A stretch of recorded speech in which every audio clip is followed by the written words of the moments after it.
to have made the trip north. It's Week 10 in the NFL as the Atlanta Falcons host the Buccaneers. Good afternoon, everybody. Welcome to the NFL on Fox. Kenny Albert with Tim Green. Buccaneers ended their 4-game losing streak with a big victory over Minnesota last week. Now, last year, Tim, Bucs won 7 of their last 8 games. They hope to do it again this year. I think Tampa Bay is hoping to have that same kind of resurgence coming off that big win against Minnesota. But if they're going to do it today, the most important thing that they have to do is not to overlook the Atlanta Falcons, because the Falcons, believe it or not, despite their record, are on a bit of a resurgence of their own. And the reason is Jamal Anderson, their great running back, is really almost back to form before he blew out his knee a year ago. He seems to be getting stronger, better, faster. He's making moves. He's making people miss. And the Falcons are going to rely on him today to try to take some of the juice out of that strong Tampa Bay defense. Offensively for the Bucs, their young quarterback, Sean King, last week's NFC Offensive Player of the Week. Well, that's right. And Sean King had the best day he's ever had as a professional. He moved the ball downfield. He got the ball to Keyshawn Johnson. But more importantly, they got the ball in the hands of Warwick Dunn. Not only giving the ball to him on the ground, but also getting it to him in the passing game, and you can expect more of that today. But when you talk about Tampa Bay, you have to talk about the big guy, Warren Sapp. They talked about him all on the pregame show. He is the best defensive player in the game. He is the heart and soul of this team, and this guy is focused in on this game. He, for one, is not overlooking the Atlanta Falcons, and the Falcons' offensive line is going to have their hands full to contain him today. Warren Sapp told us yesterday Atlanta is like our home away from home. The Georgia Dome full of Buccaneer fans. The opening kickoff coming up.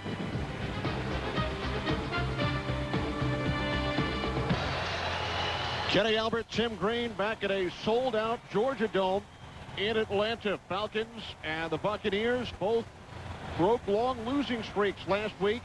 Dan Reeves' Falcons had dropped 5 in a row before their victory over Carolina, 13-12. And Tony Dungy's Tampa Bay Buccaneers had lost 4 in a row before beating Minnesota by the score of 41-13. Bucs have won the toss.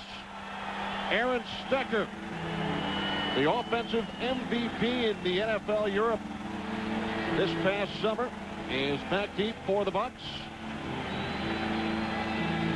19-year veteran Morton Anderson getting set to kick off for the Falcons. Falcons 3-6, Bucs 4-4.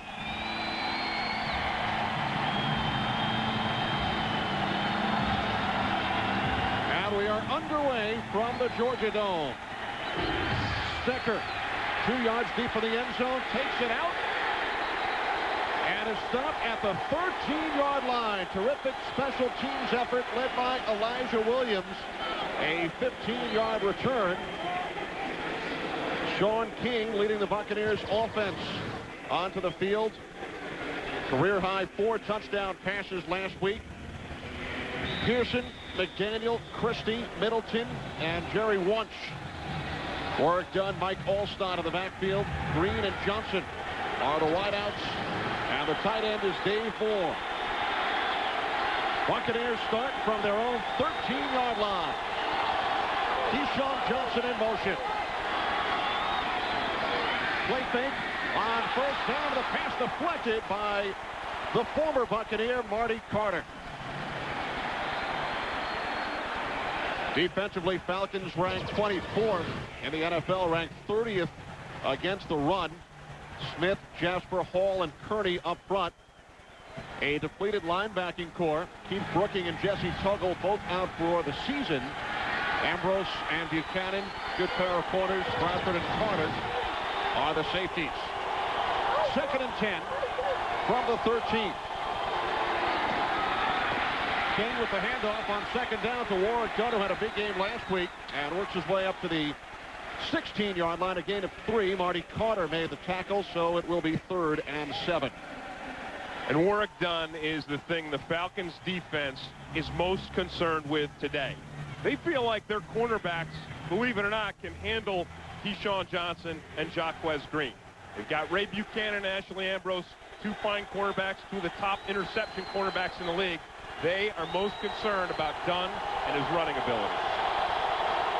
Three wide receivers on 3rd and 7. King sets up the screen to Dunn, and he is brought down by the rookie linebacker Mark Semino. A loss of 6 yards on the play.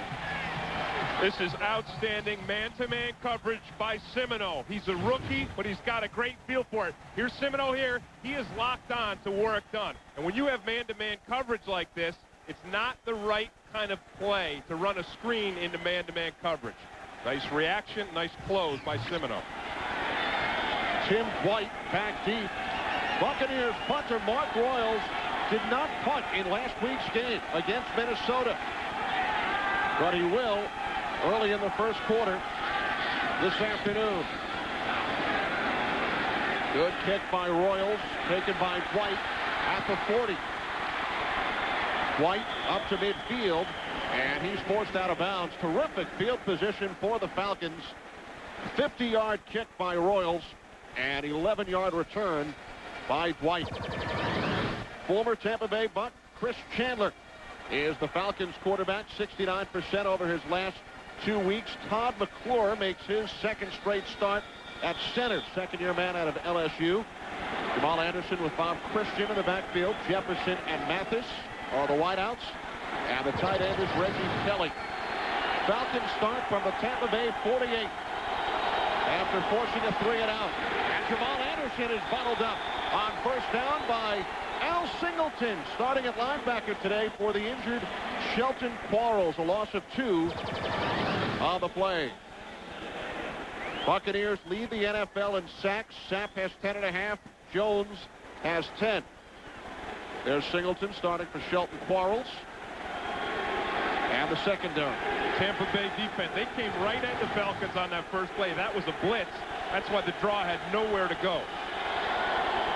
A loss of 2, now 2nd and 12. 2 tight ends in the game for the Falcons. Chandler's pass is caught by Sean Jefferson, but Rondé Barber was right there. A gain of 5 on the play, setting up 3rd down and 7.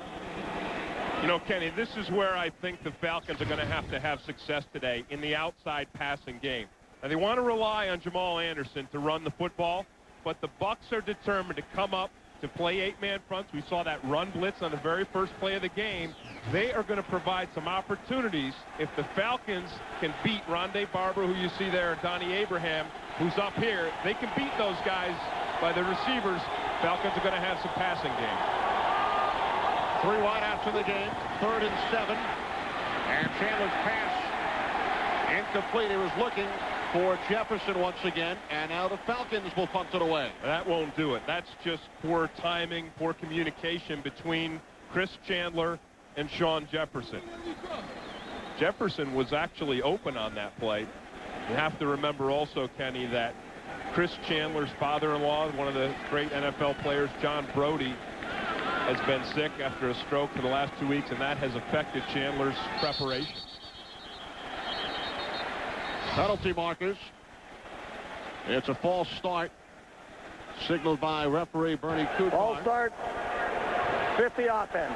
5-yard penalty, still 4th down. Chandler visited John Brody last week prior to the Carolina game.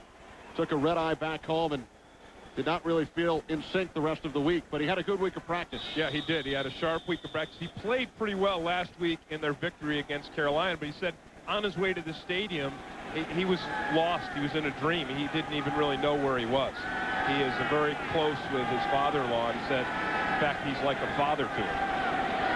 Not a best friend. Dan Straczynski's punt will bounce into the end zone. A touchback, a 50-yard punt by Straczynski. So both teams go 3 and out on their first possessions. We'll return in a moment. Okay, let's do it. Back in Atlanta, Tampa Bay Buccaneers go back to work. They won their first 3 games, then lost 4, beat Minnesota last week. And as we mentioned, Buccaneers had a terrific second half last year when they went 7-1.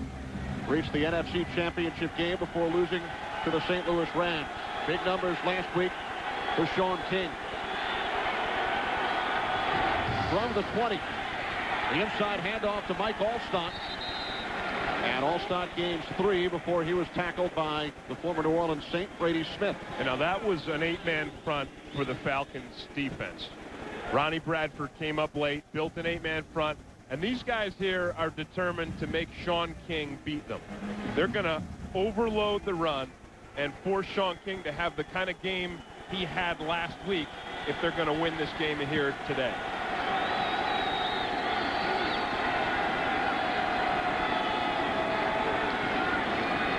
On 2nd and 8, it's done. And again, he's stopped after a gain of just 1 yard by middle linebacker Jeff Kelly. And now one of the things the Tampa Bay team thought they could do, they thought they could take advantage of the absence of Jesse Tuggle and Keith Brooking. Here's Kelly right here in the middle.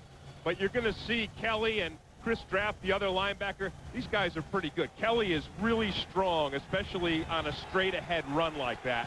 He's in there. There's Jesse Tuggle, one of the great inside linebackers of all times, who Kelly is replacing. Tuggle, 14 years with the Falcons, placed on injured reserve last week.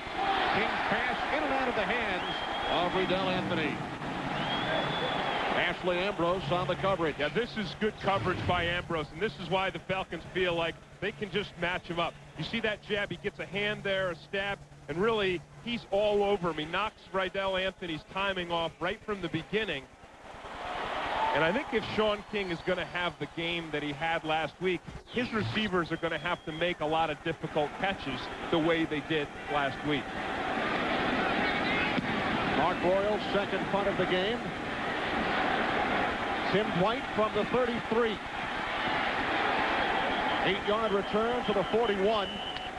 45-yard punt. Don Davis made the stop. So once again, good field position for the Falcons. The score early first quarter here in Atlanta. And Sean King right now is 1 for 3, and the only pass he did complete was for -6 yards. So it will be interesting when the Bucs get the ball next to see how they address that, whether they continue to try to throw the ball or they rely on the run. Falcons start from their own 41-yard line. 2 tight ends in the game. The handoff to Jamal Anderson. And Anderson is forced back after a gain of just 2. Marcus Jones, the first Buck, in on the stop. And I know that the Falcons are going to rely a lot on Jamal Anderson today. And I saw him right before the game, and he said, you know, I want the ball 30 times in my hands today. And you see there his average has really started to come up over the last couple weeks. But I still think that the Falcons, in order to win this game and move the ball, they're going to have to get some production out of their wide receivers. Terrence Mathis split to the right. 2nd and 8 off the play fake. Chandler's pass picked off by Johnny Abraham.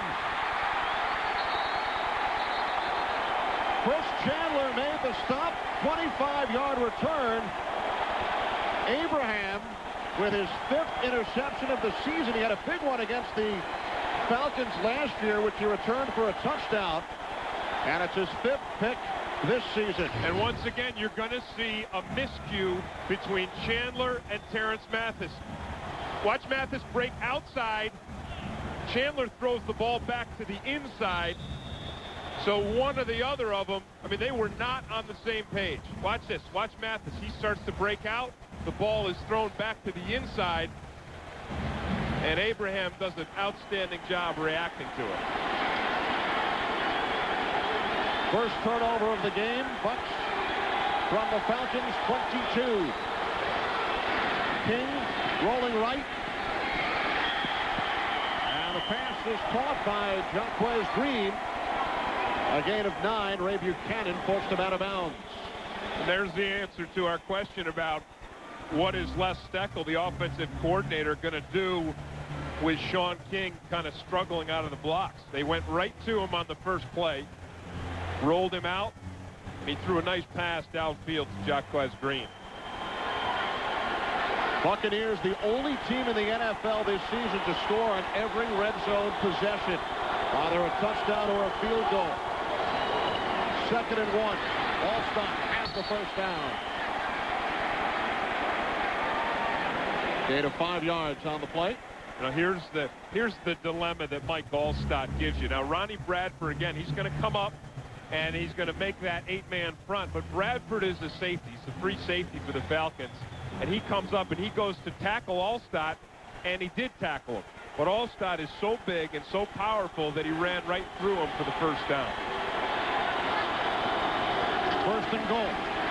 Allstott down to the 6. Patrick Kearney made the tackle after a gain of 3.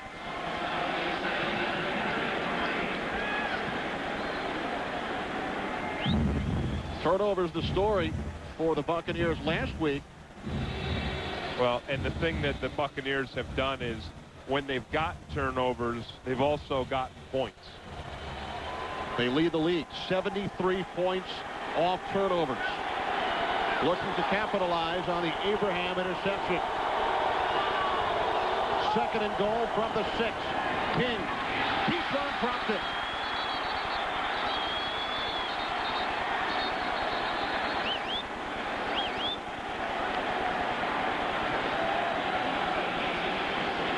Well, this is almost too easy for Keyshawn Johnson. It's so easy that, as you said, I mean, look at that. The ball's thrown perfectly, and he catches it with his body, and that's his mistake. Watch the ball come right, and he lets it get right into his chest, and it bounces right off his shoulder pass. And he knows better than that. He knows that you have to catch that ball with your hands. Third and goal from the Falcons 6. King looking corner of the end zone. Out of bounds. And a penalty marker. Jaquez Green. That's going to be, I think, on Ray Buchanan. Jaquez Green made the catch out of bounds, but a penalty marker in the end zone. Pass interference, 34 defense. The fall occurred in the end zone. The ball was placed on the 1-yard line. First down. Yeah, I don't know about that call. We're going to take a look at it. Here's Ray Buchanan, and he's got good position. Now, that's legal. He's allowed to touch him there. That's a terrible call. And was the ball catchable no, in bounds? And it was not. Even if he caught it, that was going to be out of bounds, and that was a bad call anyway. That's a shame for the Atlanta Falcons. If the ball is not catchable, they pick up the flag. King to the end zone for the touchdown for the tight end, Dave Moore.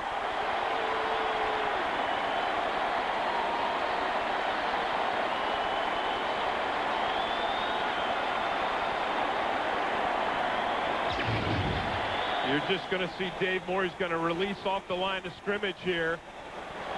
And Henry Crockett is covering the wrong guy. You know, Crockett and the underneath linebacker were covering the same man. Patrick Hape, the other tight end.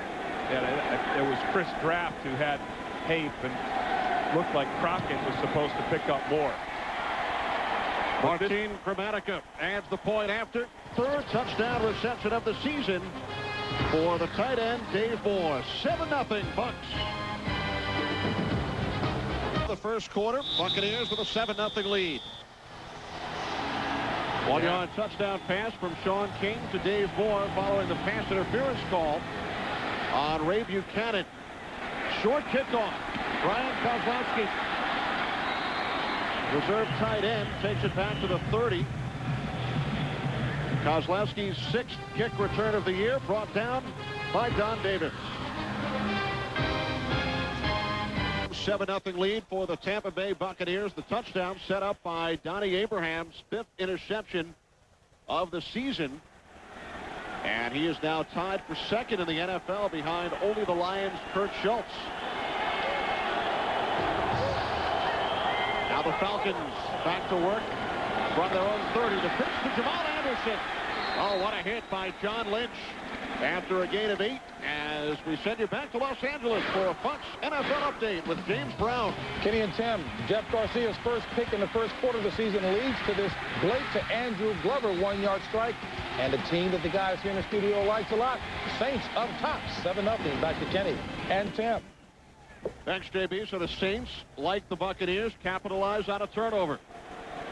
I wonder if the drive was preserved by a bad pass interference call. Kind of doubt it.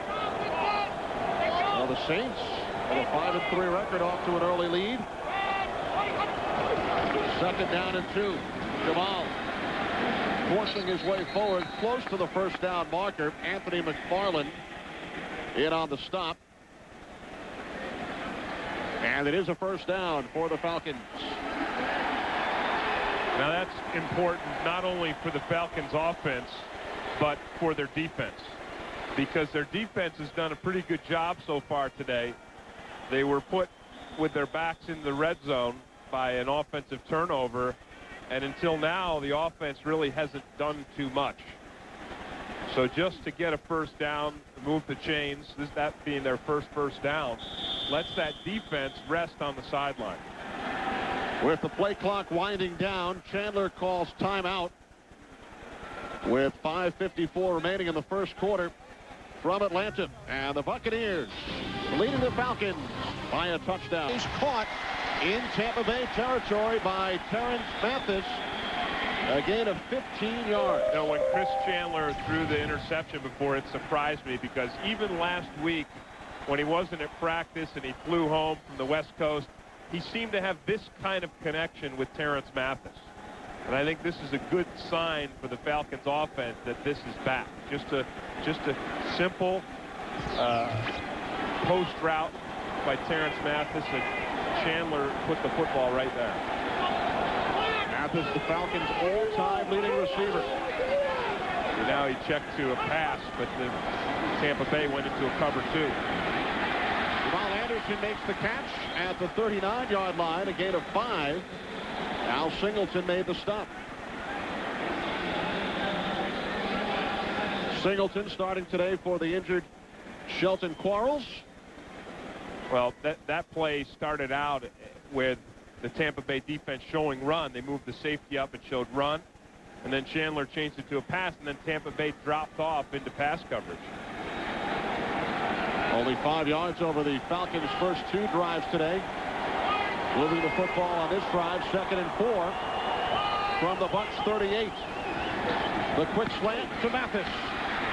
And Mathis is wrestled out of bounds by Donnie Abraham after a gain of 3, so it will be 3rd and about a yard for the Falcons. And that was good tackling by Donnie Abraham. I think that when the Tampa Bay defense is on, and they were on last week, you see that they all tackle extremely well. They've got a lot of speed, and they use it to get to the ball, but then they have excellent technique once they get there.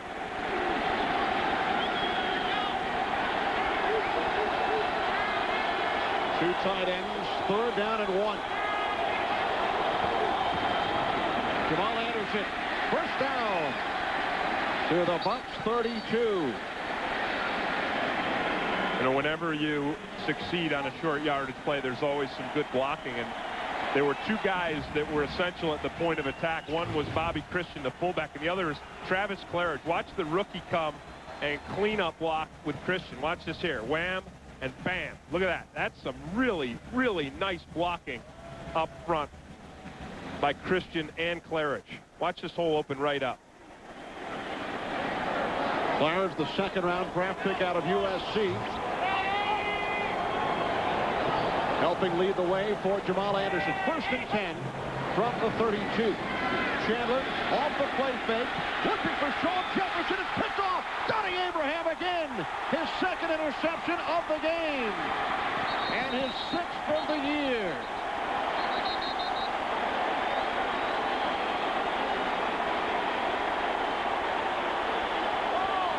This is just a poor pass by Chris Chandler, and the worst part about it, Kenny, was he had Terrence Mathis wide open down the center of the field. Here's Mathis. Watch, he's going to break this way. Look at that. He is wide open. And Jefferson isn't wide open, so it's a bad decision, and it's also a bad pass.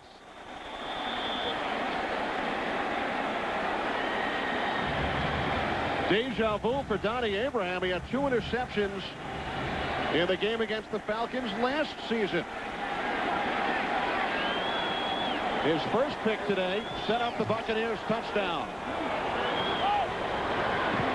From the 26, play fake to Allstott, and King fires. What a play. Ashley Ambrose breaks it up. That is why Ashley Ambrose can play cornerback at a very high level in the NFL. Watch the reaction. Watch Ambrose come back to this football. The ball's in the air a little long. Look at that break. That is really outstanding reaction by Ambrose.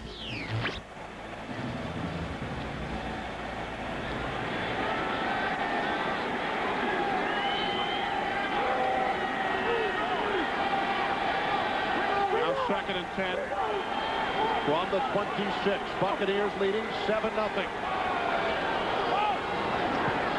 King to throw on 2nd down. Keyshawn, the intended receiver, and King overthrew him. Yeah, well, the Falcons did a great job. They disguised the coverage, and they changed it at the last second. Ashley Ambrose was up, and he showed press coverage. He showed press coverage, and then he bailed at the last second. So he had the position. Watch this. See the bail right there? He starts to bail off the press, and Sean King didn't read the adjustments.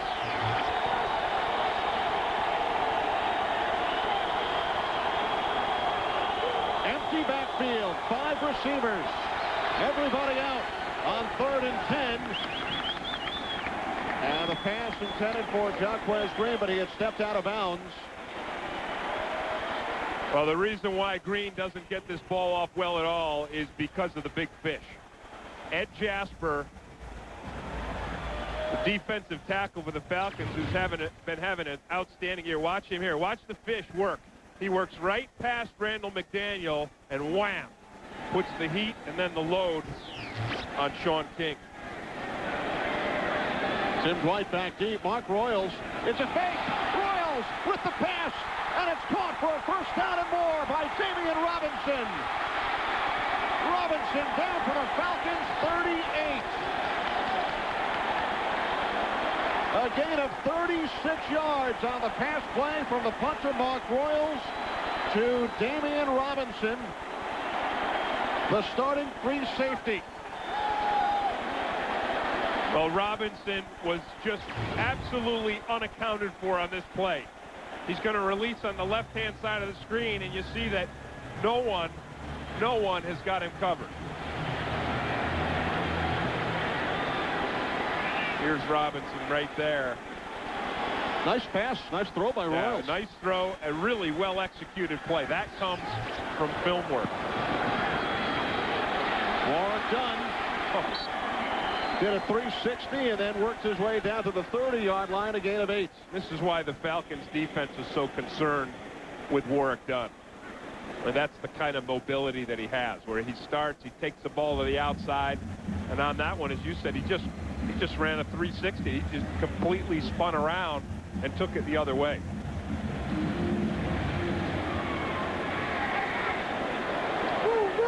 Gain of 8 on the play, now 2nd down and 2.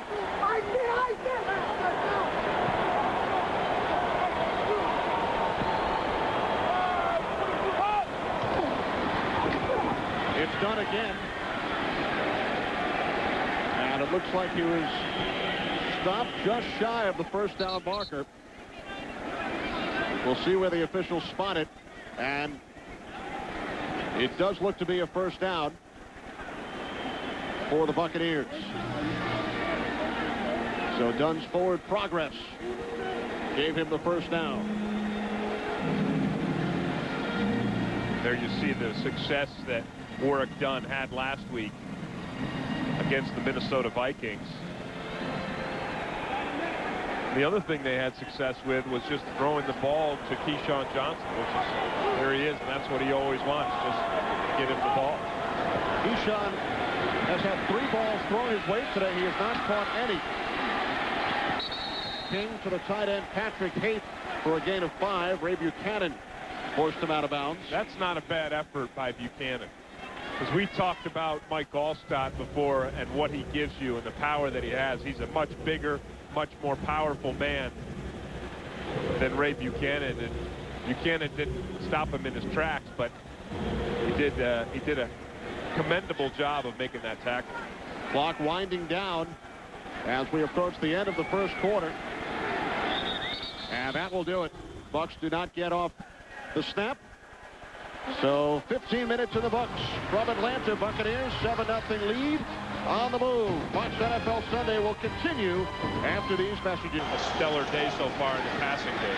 Off the play fake to Warren Dunn. King fires, and the catch is made by the tight end, Dave Moore, for a gain of 10 yards and a Buccaneers first down. I think the thing that Dave Moore gives you is consistency. But watch him here. He's just going to release, and he's going to come right across the field, and he's got coverage. He's going to have a linebacker behind him and a safety over the top, but he makes his catch, and he hangs on to the football. Dave Moore doesn't do anything particularly spectacular, but he does everything well. He has the game's only touchdown. First and 10 from the 12. Warwick Dunn down to the 5, a gain of 7. Chris Draft made the stop. You know, Warwick Dunn has such outstanding change of direction. He can make you miss at the last second. Just watch the body here. He goes to the right, and he just makes a brief move back to the inside to turn that into a pretty substantial run. Now the Bucs can pick up a first down without scoring. On the 5-yard line, second down and 3.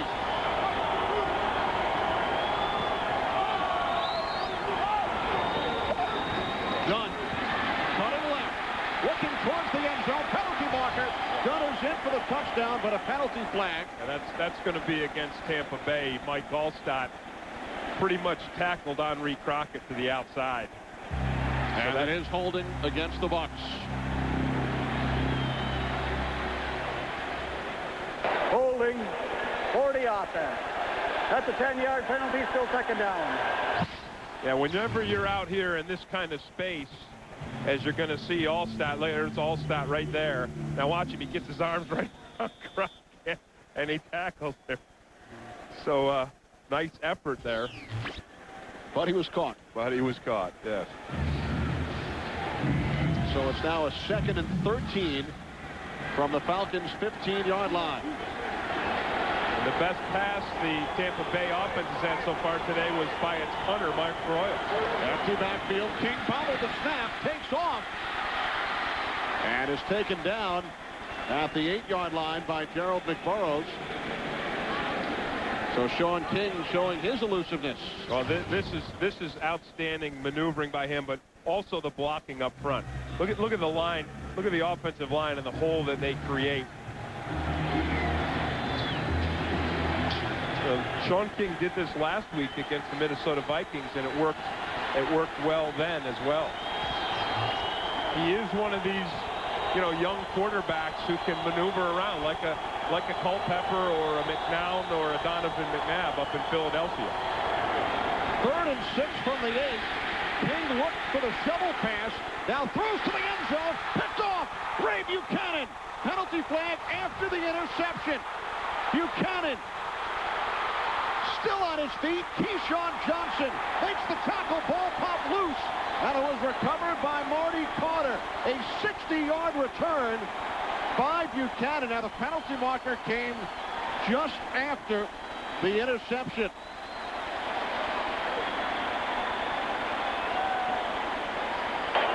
Ineligible receiver, 62 offense downfield. Penalty is declined. First down. Well, Keyshawn Johnson told Sean King last week, just throw me the ball and I'll either make the catch or I'll break up the pass. And King tries to force this ball to Keyshawn Johnson. And Buchanan underneath makes a beautiful play. And that's folks, that's why sometimes you don't want to force the ball to a receiver.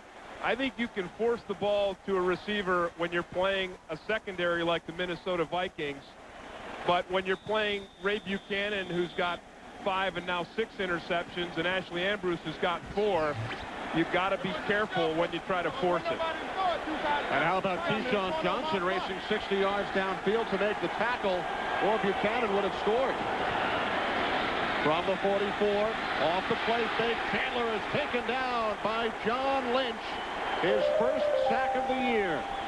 That sack there is on Donnie Abraham, because Donnie Abraham had Terrence Mathis all by himself. He covered him up, and there was no place for Chandler to throw this football. Here's Abraham up here at the top. And just watch him close here and take that pass away. So if you stop it right there, there is no Falcon at all around the field that's open. Loss of 3 on the sack. Now 2nd and 13. Chandler, pump fake. And he's brought down again. James Canada took Chandler down. 2nd consecutive sack.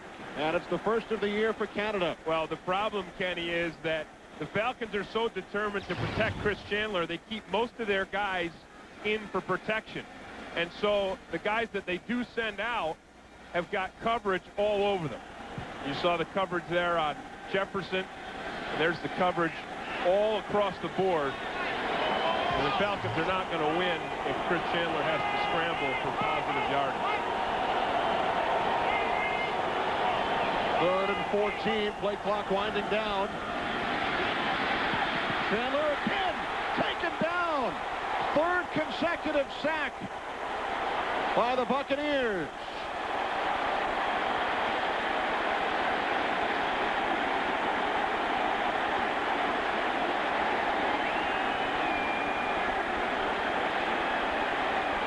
Well, Kenny, Warren Sapp didn't get that sack or that tackle, but he causes it. Watch Sapp come right here, and 2 guys go to block him. So Steve White, you see that right there? If you stop that, you see that Sapp is being blocked by 2 guys, and White is able to come under completely clean. Oh, you know, he got kicked in the head there. Let's take another look. There's White, 94. Yeah, now see both Whitfield and Collins are so occupied with Sapp. There's where his helmet gets knocked off. Sapp made contact with Chandler's head, and the helmet was knocked off. Gets his head half stepped on, too. 3 straight sacks by the Buccaneers defense.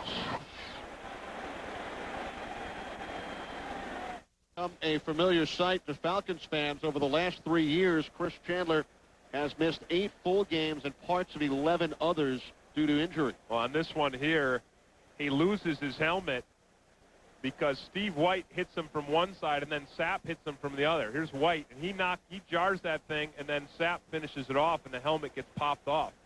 You know, really, Kenny, one of the problems here is, and it's not just Chris Chandler, it's a lot of other quarterbacks, they wear a single chin strap. And if you're trying to protect your head out there, it doesn't make a heck of a lot of sense. Danny Cannell warming up on the sidelines. And for a Fox NFL update, let's head back to Los Angeles and JB.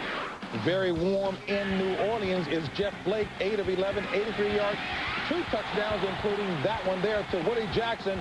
It is 14-0 Saints. The guys in the studio said they think the Saints will be on a mean run. Let's take it back to Kenny Albert and Tim Green. Thank you, JB. And looks like, not to get on Chris or anything, but his prediction about the Saints defense not having played anybody. They're playing a heck of an offense today. The 49ers, Jeff Garcia, has been absolutely outstanding. So far, that Saints defense holding them out. And you see the cut above Chris Chandler's head, above his right eye. Chandler slowly helped off to the sidelines.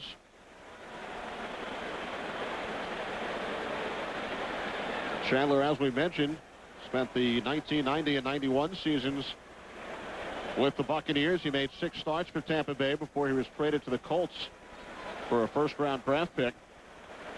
Chandler sacked here on 3 consecutive plays. And you have to understand what's happened to the momentum. Not only did the Falcons not capitalize on a beautiful interception by Ray Buchanan and a long run back, but they were stifled and they've lost their starting quarterback.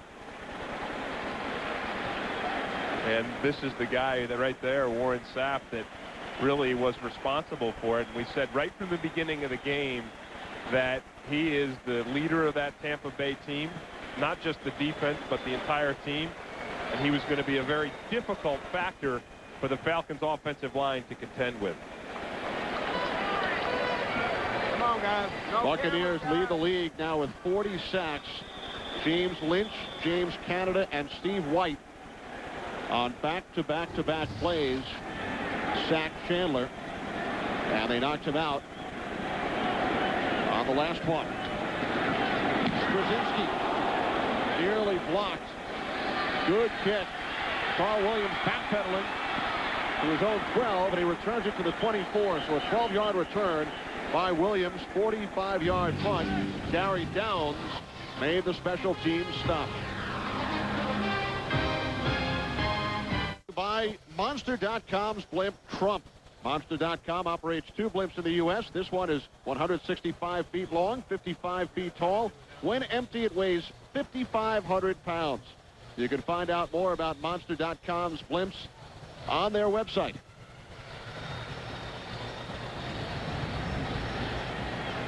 The Georgia Dome, downtown Atlanta, with the Buccaneers leading the Falcons 7-0. Tampa Bay starts from their own 24-yard line. Off the fake, the end around to Jaquez Green, and he's brought down at the 29 by Marty Carter. Well, Kenny, I want to go back to the Chris Chandler play, because you're going to see here, we didn't notice this before. We were so focused on him losing his helmet. Watch Steve White. This is a helmet-to-helmet contact right here. Watch. That's not legal. And not only is Steve White he's going to be fine, but think about this. That, if the referees caught it, would have given the Falcons yet another first down. Right. Now the focus was on Chandler's health, of course, as he was down. Keyshawn Johnson's first catch of the game, a first down, a gain of 12 to the 42. Well, one thing Sean King hasn't had to worry about too much today is the pass rush. The front 5 of the Tampa Bay Buccaneers has done a nice job of giving him time there in that pocket. Then here you see the determination. And I think it's a smart thing by the Buccaneers to keep pushing that ball to Keyshawn Johnson. It's the 5th ball thrown to Johnson at his first catch. Warwick Dunn on first down up to the 44, a gain of 2 yards before he was tackled by Chuck Wiley. When you talk about, and I know the guys on the pregame show were saying, hey, maybe, Howie and Chris were saying Tampa Bay may be the best team, their best team in the league right now. And at 4-4, that's pretty impressive. But if Tony Dungy's team is going to be not just a playoff team, but a championship team, they're going to have to get the ball downfield to Keyshawn. They're going to have to develop that deep passing game. And they're also going to have to get it into Warwick Dunn's hands. 2nd and 8. King over the top, looking for the tight end Dave Moore. Jeff Kelly on the coverage. When Jeff Kelly had to replace Jesse Tuggle, the reason why Tuggle kept that starting position, besides the fact he's been a great player for so long, was that Jesse was really much better at pass coverage. Jeff Kelly is really strong in the run, and we've seen him make some nice run plays today. But on that play there, you saw that he is really developing as a coverage linebacker. Buccaneers 0 for 4 today on 3rd down. 3rd and 8. King lets one go, and it's incomplete. Well, that was just good coverage again. We've seen a lot of good coverage today, but Gerald McBurrows for the Falcons, he's man-to-man on Warwick Dunn. Here's McBurrows right here. You see him? And he's going to lock up on Warwick Dunn, and that's where Sean King wants to go with the football. And you see that coverage there just gives Sean King nowhere to throw to. This time, Mark Royals punts it away. They completed a 36-yard pass to Damian Robinson on the fake earlier. And Tim White is upended at the 9-yard line. Terrific coverage, a 52-yard kick, and some extracurricular activity.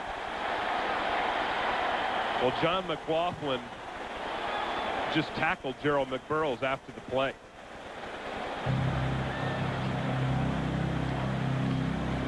Now, he may get a headbutt and a celebration from one of his teammates, but he's not going to get it from Tony Dungy, I'll tell you that.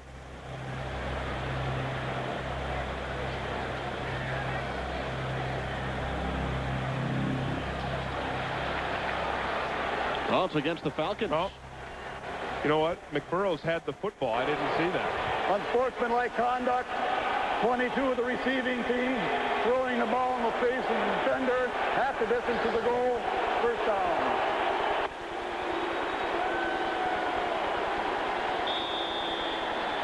That's just what McBurroughs did. I didn't even see McBurroughs with the football, but McLaughlin saw it, went to tackle him. McBurroughs retaliates. High standard to have to beat. I mean, the Falcons had 2 3-and-out possessions that ended in punts, and then 2 even more costly possessions that gave Tampa Bay the ball back via interception. Cannell's 5th season out of Florida State. He's played in 3 games so far this season. In the place of Chandler, and a handoff to Jamal Anderson. And he's bottled up by the 3rd-round pick out of Miami, Nate Webster. Well, this is the kind of tackling that I just talked about, Kenny. I mean, Webster's got the speed like all these guys do, but when he gets to the line of scrimmage, he just exploded right up through Jamal. Watch him. Watch this hit. Wham. You know, Tampa Bay, they're stacking the line of scrimmage, and they're not going to let the Falcons run. They're going to force Danny Cannell to beat him throwing the ball. 2nd and 8. Cannell over the top. Sean Jefferson makes the catch out at the 23. Brian Kelly made the tackle, a gain of 17 yards. Well, this is what the Atlanta Falcons brought Sean Jefferson here to do. He runs this post pattern here. He runs it well. He comes out of his break quickly, and it's a very nice, accurate pass by Danny Cannell.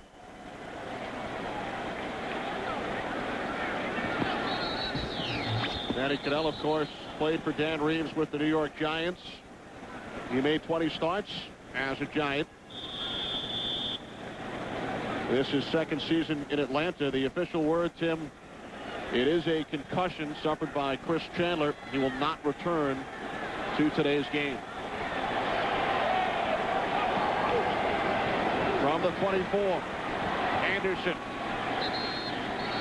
And of 2, perhaps 3 yards on the play before he was forced back. Again, you see, Kenny, the determination by this defense to shut that run down. They're playing run on 1st down. They're going to force Danny Cannell to throw it to beat him. There's Webster right up in there. Then you see Damian Robinson, the safety. There's Monty Kiffin, the defensive coordinator.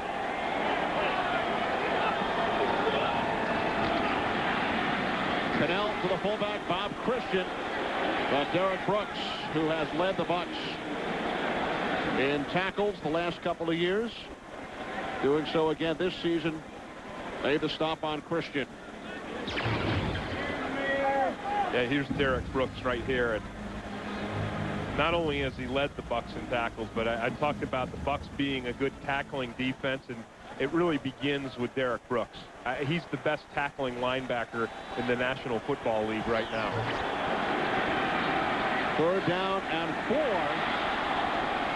Pass intended for Sean Jefferson. Rondé Barber on the coverage. Really nice coverage by Tampa Bay's defense. And they had Sean Jefferson bracketed out there. Barber was over the top, and then the linebacker was underneath. So this is a really nice drop right here by Jamie Duncan, and that's what makes that ball go awry. Vance Brzezinski's 3rd punt today. Carl Williams in single safety. It's blocked. It's the 6th block kick by the Buccaneers. John McLaughlin blocked it. Their 3rd block punt of the season. They've also blocked 3 field goals.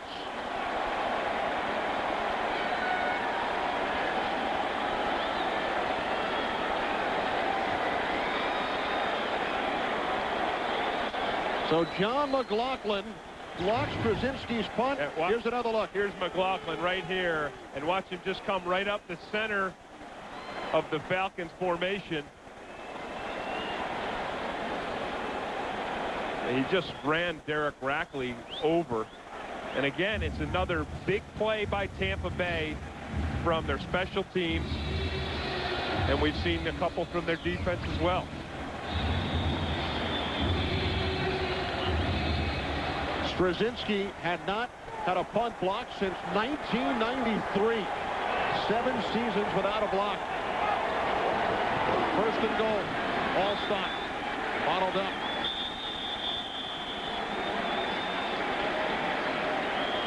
Well, the Tampa Bay Buccaneers, terrific job on special teams this year. Al Singleton with the block, week 3 in Detroit. And then again against the Lions, week 8, Nate Webster coming through to block John Jett's punt. And of course, just moments ago, John McLaughlin with the 3rd block punt and the 6th block on special teams this season for the Bucs. Allstott lost 2 yards on the previous play. 2nd and goal from the 5.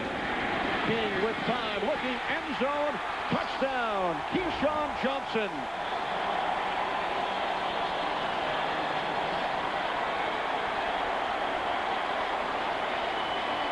That was a nice throw by Sean King.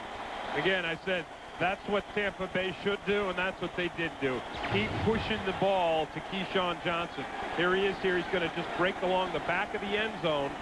He's got Buchanan behind him, but the underneath coverage doesn't get enough depth. And I tell you, Tampa Bay's offensive line did an outstanding job of giving Sean King plenty of time to sit back there and deliver that ball.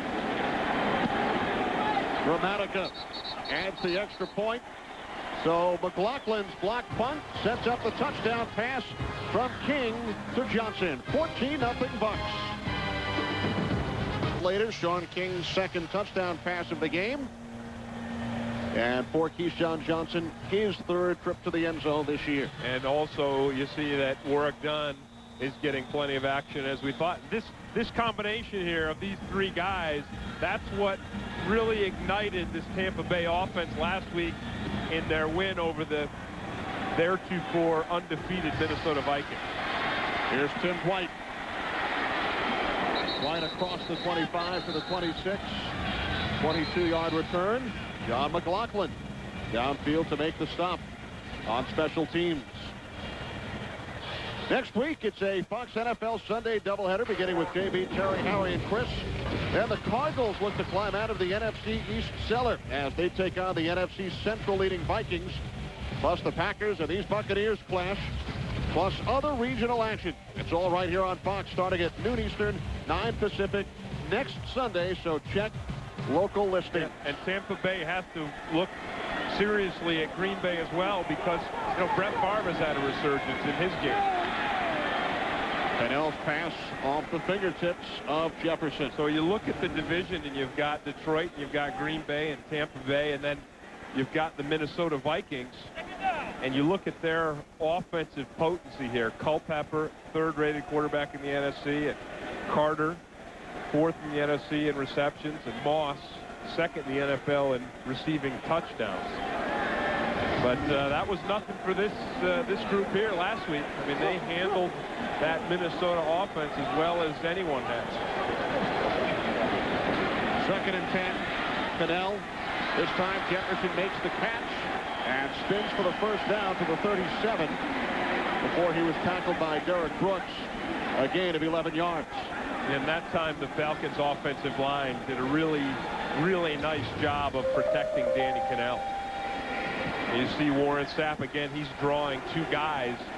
But this time, Calvin Collins comes off of Warren Sapp to pick up that underneath rusher, Marcus Jones. 1st and 10 Falcons from their own 37, trailing 14-0. And Pennell's pass is gathered in. Nice catch by Jefferson. His 4th of the game, another Atlanta first down. And this is exactly what I think the Falcons need to do. They need to get this ball downfield to the receivers. Jefferson does a nice job. That ball was thrown a little high and a little behind him, but he brought it in nicely. So all of a sudden, Jefferson and Cannell seem like they've got some chemistry going. Jefferson, no receptions against Carolina last week. Good first half today. Cannell to the near side to the tight end, Reggie Kelly. Forced out of bounds by Brian Kelly, no relation. One of the things you expect your tight end to do when they make a catch is to get some yards after the catch. But Kelly did a really nice job of tackling Kelly. And again, we keep coming back to that, but that's what this defense does extremely well. They run well and they tackle well.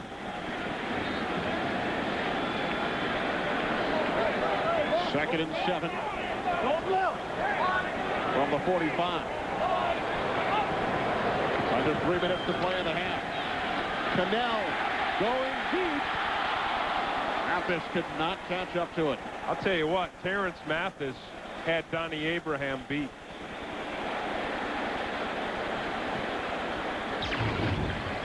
This is a nice job of Terrence Mathis getting behind the coverage here. He does it by just bending to the outside. Look at that. If that ball is on the mark, that's a touchdown for the Falcons.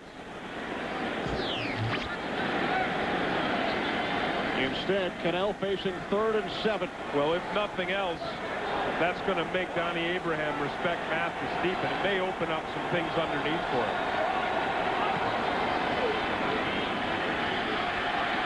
Cannell on 3rd down, under pressure, dumps it off. Anderson tripped. And Derrick Brooks was right there. Loss of 1 on the play.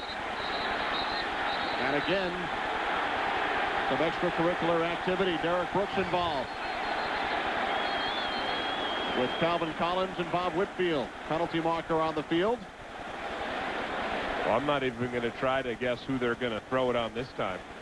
Last time I was wrong. McFarland, I thought, was going to get it for his tackling McBurrows after the play, but McBurrows got it for throwing the ball at McFarland. This time there was a lot of stuff going on. And it's a personal foul on the Falcons. Yeah, and it may be, I don't know if it's going to be Whitfield or Calvin Collins.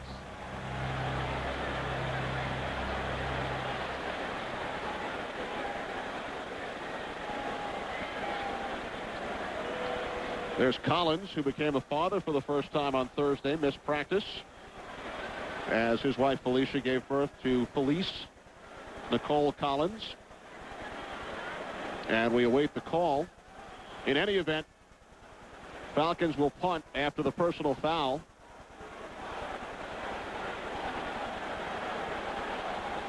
Here's Bernie Kukar. Personal foul, 68 offense. Penalty is declined, 4th down. It is Collins.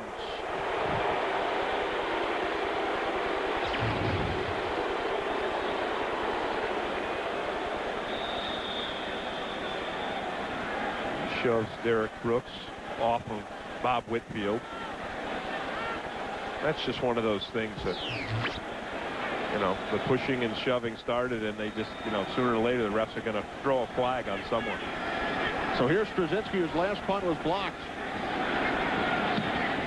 Kicking from his own 40. Angles it towards the sidelines, and it bounces out of bounds. Terrific placement by Straczynski, 42-yard kick. Now, his block earlier, we told you it was his first block in 7 years. Back in '93, he was kicking for Tampa Bay, playing here in Atlanta against Tim Green and the Falcons, your last season. And the Falcons blocked Straczynski's punt. He had not had one blocked since then. I must say that I can't really recall. I think I, like Chris Chandler, had a few concussions, and I can't recall. But I know if you say it, Kenny Albert, it is got to be accurate. Well, it's in the record books. I don't remember it either. It's rolling around in your head. I know that. Well, this should be the final play before the 2-minute warning. Buccaneers have taken advantage of an interception and a blocked punt to score both of their touchdowns. But now a long way to go. They start from their own 4-yard line. The handoff to Allstott. And he gives the Bucs some breathing room out to the 9. Chris Draft made the stop as we hit the 2-minute warning from the Georgia Dome. Beating the Falcons 14-0. Tampa Bay 2nd and 5 from their own 9-yard line. Sean King, 2 first-half touchdown passes. One to Dave Moore, and the other to Keyshawn Johnson. Here's Allstott. Bursts across the 10 to the 12-yard line, and the Falcons call timeout. Their second timeout, stopping the clock with 1:50 remaining in the first half. Buccaneers from their own 13-yard line following the timeout. I think after a half that was littered with mistakes by the Falcons, big plays for the Tampa Bay Buccaneers, 2 on special teams, a fake punt, the block punt by the Bucs, 2 interceptions by the Bucs defense, that it's important for the Falcons now to stop the Bucs and get some points of their own going into halftime. Bucs have not converted a third down today, 0 for 5. King throws it out of bounds.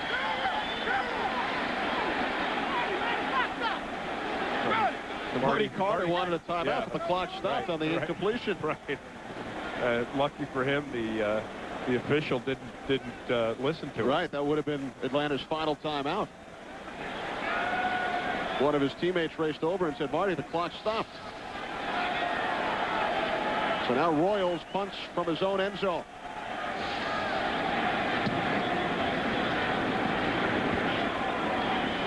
Tim White fields it at the 41. Returns the punt 7 yards, 46-yard kick. Don Davis again made the tackle on special teams, so good field position for the Falcons. But first, we remind you, Tim, the search for Agent Mulder is on. Finally, the most anticipated premiere of the season. The X-Files is back tonight at 9, 8 Central, right here on Fox. The truth is out there. Look at that. Did you see that? They had him pinned down and his face stretched out, and the aliens had him. Sure? Well, I'm just tune in presuming tonight that he's been captured by a UFO. Falcons with 1 timeout remaining. Cannell out of the shotgun. From their own 48, high snap. Cannell to the near side for Bob Christian.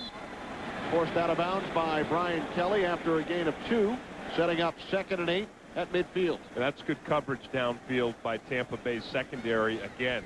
The thing that Danny Cannell has historically, when he was at his best with the New York Giants, he would have good accuracy on the intermediate routes, the short routes, and he made good decisions. Where he wasn't at his best was throwing the deep ball. Chris Chandler out with a concussion. 2nd and 8. Penalty marker as the pass was bobbled and intercepted. Damian Robinson, who caught the pass on the fake punt earlier, picked off Cannell. Penalty flag, but it's against the Bucs.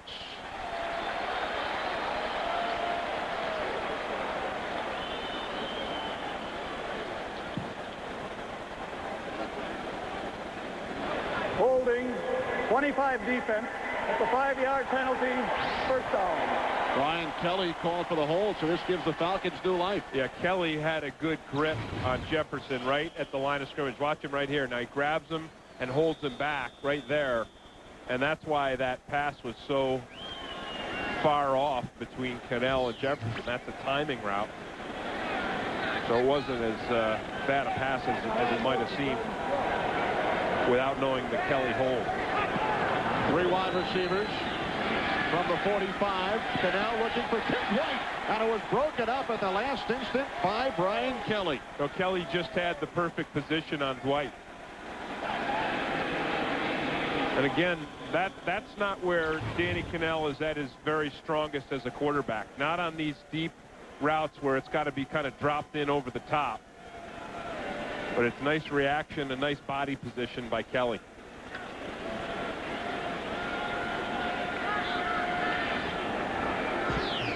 Now 2nd and 10 from the Bucs 45. 1:19 remaining in the first half. Cannell dumps it off to Christian. Tackled by Derrick Brooks. Stopped about 2 yards shy of the first down marker. As the clock continues to run, Falcons with only one timeout remaining. You know, Warren Sapp didn't sack Cannell on that, but he's starting to make his presence felt. Danny Cannell knows that the big guy is right in there. And now on 3rd and 1, Jamal Anderson is wrapped up and hit for a loss by Anthony McFarland. A loss of 2 on 3rd down and 1. And now Atlanta calls timeout. Their 3rd and final timeout. 47 seconds remaining in the half. Psst, vote for me. My dad was president. I even look like my dad. Big deal. My dad was a senator. Yep. We have the same shoe size. And Yeah, well, I invented the internet. Lots of other stuff, too. once my mom thought I was my dad. Space shuttle. That was mine. On the phone, people think I'm my dad. Guess me. I'm on TV. We have the same name. My dad and I, that is. Not going anywhere for a while? Grab a Snickers. Peanuts, caramel, and chocolate. That ought to hold you. My dad and I wear the same pants. I invented pants. Hungry? Grab a Snickers. Bucs defensive tackle Anthony McFarland. He just drives Travis Claridge right backwards and runs around him and makes this tackle. And now the Falcons will go for it on 4th and 3. It would be about a 55-yard field goal, but if Morton Anderson missed, Bucs would have terrific field position. And Cannell's pass is caught for the first down. Really nice job. Really nice job by Danny Cannell to hang in there under the blitz and get that ball off. Needed 3, gained 8 to Terrence Mathis, and now Cannell stops the clock with 32 seconds remaining. And that kind of play is, I think, where you'll see Cannell at his best. He's got great composure. He's calm out there. Watch the heat come from this backside here. Watch the blitz come. Warren Sapp, actually it wasn't a blitz. It's just Warren Sapp. It's like a one-man blitz.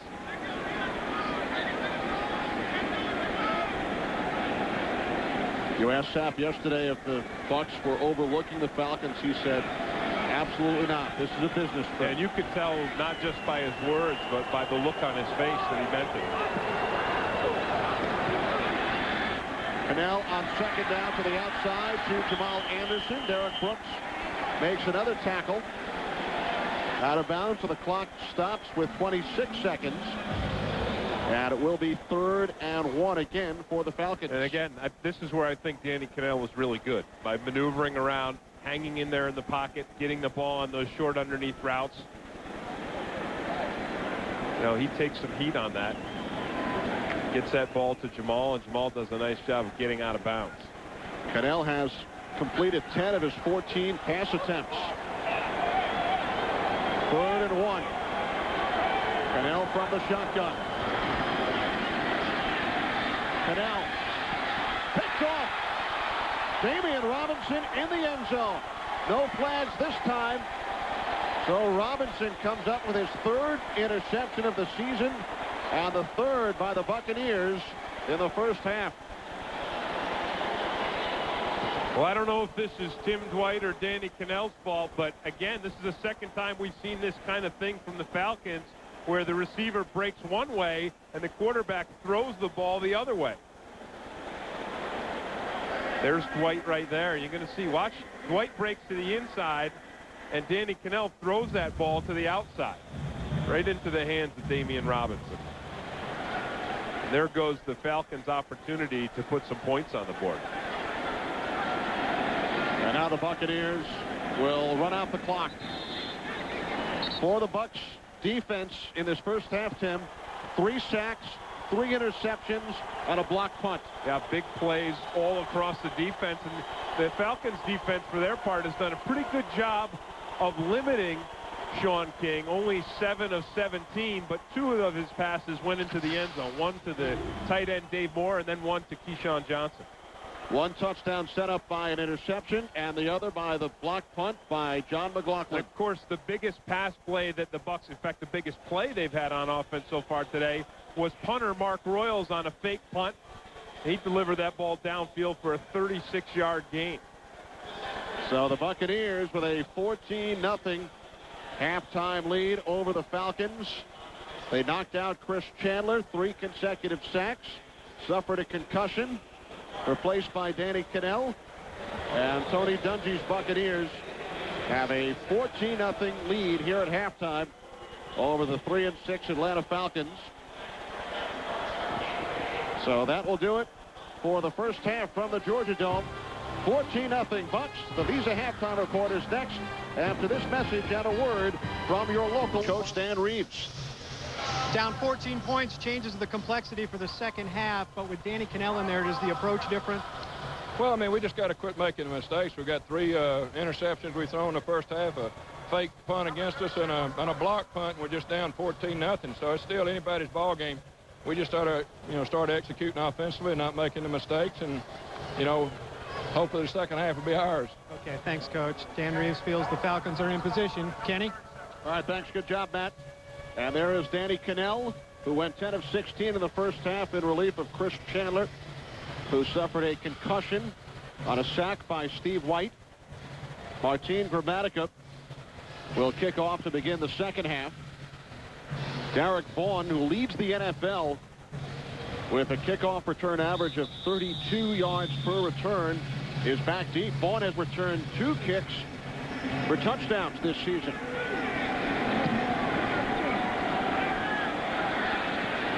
Vaughn from the 6, dropped the ball, picks it back up, and this will certainly lower his 32-yard average. An 8-yard return. So a good job on special teams by the Buccaneers on the second half kickoff. And that muff kind of sums up the first half for the Falcons as well. And you see here they've not had a lot of total yards, not a lot on offense, not very good on third down, which is typical for them. 3 turnovers, which has killed them. That doesn't include the block punt. Then you see over on the other side that Tampa Bay's offense really hasn't been that spectacular. These aren't great numbers, but the key has been when they've had the opportunities in the red zone, Sean King has connected into the end zone. Falcons start from their own 13. The pitch back to Jamal Anderson, who gained only 17 yards in the first half on 8 carries. Gains 4. Jamie Duncan made the tackle. And again, what Tampa Bay did coming into this game was said to themselves, look, we're going to take Damian Robinson and John Lynch, our safeties. We're going to bring those guys up into the run game. We must shut down Jamal Anderson, and we must then force the quarterback to beat us with the passing game. There's Robinson, who had one of 3 Tampa Bay interceptions in the first half. And here comes Lynch sneaking up into the... John Jefferson makes the catch. Al Singleton on the stop, the gain of 5, so it will be 3rd and 1 for the Falcons. You look at the success Tampa Bay's had today. Most of it has been on defense. 3 quarterback sacks, knocking Chris Chandler out of the game. 3 interceptions. Some of those on miscues by the Falcons passing game, but great reaction by the Bucs defense. Only 17 yards on the ground, which you just said, and not very good for the Falcons on 3rd down either. They've converted only once. Now twice. Jamal Anderson picks up 4 out to the 27. And I think this is what Howie Long was talking about at halftime that the Saints are doing in their route over the 49ers down in New Orleans, and that's that you've got to get that run game going. You've got to get that defense respecting your run game, and then that will open up the passing game. Nearly 3/4 of the Falcons' offensive plays have been passes. Cannell. Another first down for the tight end, Reggie Kelly. Donnie Abraham made the stop, a gain of 11 yards. I want you to understand the composure that Danny Cannell has. Watch the pressure come on him and watch him just hang in there. He sees Marcus Jones right in his face, but he hangs in there and gets that ball off. I think that's one of the best things about Danny Cannell is he remains calm even in the face of a very violent pass rush. Cannell now 12 of 18. The pitch to Anderson. And he stopped after a gain of just 2 yards at the 39-yard line.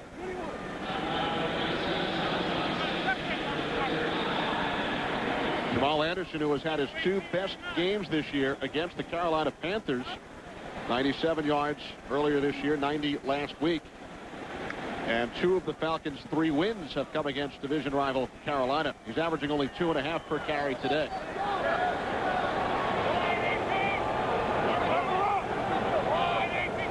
Second and 8. Movement on the line. Bucs defense, Tim, no offsides penalties this year. And that remains intact. This one is against the Falcons. And what they saw, what caused the line to jump, really was John Lynch. Lynch does a great job. You see Lynch coming up right in here. He does a great job of safety. They shift, and he comes up, and Ephraim Salam. See, here's Lynch right here. It's an amazing stat. No offside penalties for the Buccaneers defense through 8 games, and they have 40 sacks to lead the league. Out of the shotgun.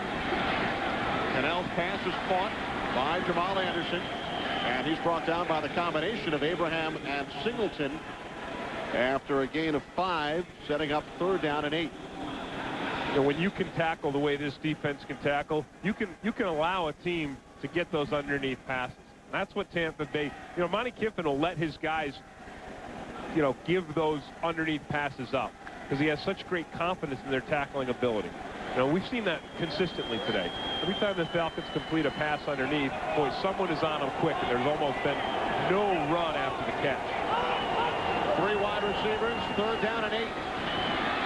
Cannell over the middle, broken up by Rondé Barber, but a penalty flag comes in. Tim Dwight was the intended receiver.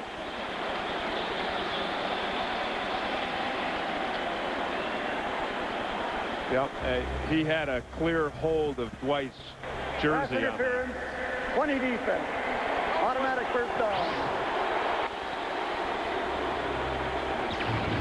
You'll see it clearly on this play. Right there. You see that grab of the jersey? Nice call by the official. An automatic first down for the Falcons at the Bucs 48-yard line. Early 3rd quarter from the Georgia Dome. Cannell changing the play. 2 tight ends in the game. Cannell looking, throws. Anderson the catch. And then Brooks with the tackle. Well, it's the same thing we were just talking about, Kenny. The underneath pass is there to Jamal Anderson, but it's not there for very long. One of the reasons Jamal Anderson can't get out very far on these underneath passes is, see him there? He's got to check for Warren Sapp. He's got to make sure that Sapp is accounted for before he can sneak out.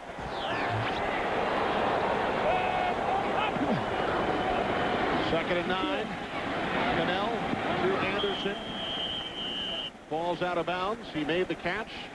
A gain of 4 yards to the 43. So it will be 3rd and 5 for Danny Cannell and the Falcons. And I think the Bucs defensively are going to be very satisfied to let Atlanta try to work their way down the field with that short passing game. Their strategy last week against the Vikings was, all right, we're not going to give up any of the deep plays, and we're going to shut down the run. If you think you can beat us by picking your way down the field with short passes, we're going to come up with some turnovers. That's what they've done today. 3 interceptions by the Bucs defense. 3rd down and 5. Cannell to Mathis. Brian Kelly made the stop, but it looks like Mathis was across the 38. And the Falcons moved the chain. He was. Nice job by Terrence Mathis to hang on to that. But this play, Kenny, starts with outstanding protection by the Falcons offensive line. Here comes the blitz, and every man is accounted for. Danny Cannell has time, and Terrence Mathis has time to get himself open. And for Mathis, his 600th career pass reception. His 4th in today's game. From the 38, the pitch to Anderson, and he loses a yard. Damian Robinson, along with Jamie Duncan, made the tackle. Well, this little toss play is the only play that the Falcons have had even a little bit of success running the ball today with, and now the Bucs have got it figured out. I mean, did you see how fast Damian Robinson was up on that? So they're not going to be able to use that look and that toss play anymore. How about New Orleans? 31-0 over the 49ers. Detroit not doing well either. That's good news for Tampa Bay fans. Second and 11. Pass was behind the fullback, Bob Christian.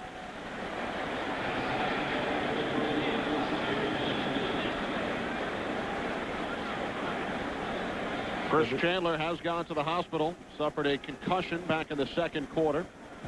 Replaced by Danny Cannell. Buccaneers leading the Falcons 14-0. And a 3rd and 11 upcoming. Cannell's numbers. Chandler was 4 of 7 with 2 interceptions when he was knocked out.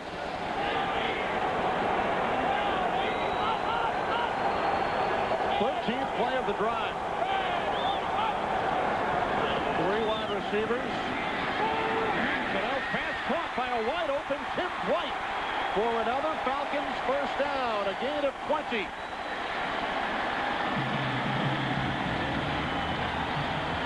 Danny Cannell did a really nice job of reading the defense on this play.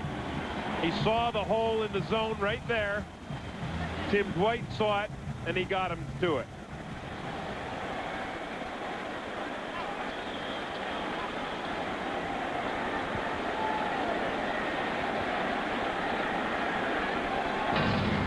That was an example there of just out-scheming the defense. The Buccaneers 19-yard line. Cannell to the end zone. Terrence Mathis has the touchdown. 19 yards from Cannell to Mathis. His 4th touchdown of the season. So the Falcons, in their first trip to the red zone today, are on the scoreboard. And what a well-thrown football by quarterback Danny Cannell.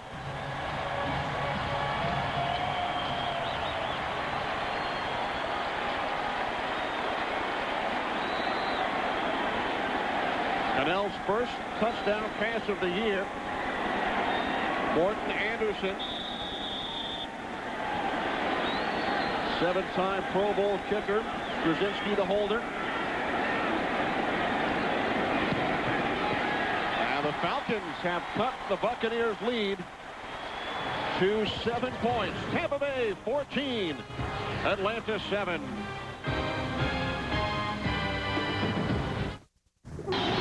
From the Georgia Dome, 14-7 Buccaneers. Falcons quarterback Danny Cannell, 8 of 9 for 70 yards in the air on that drive. An 87-yard drive.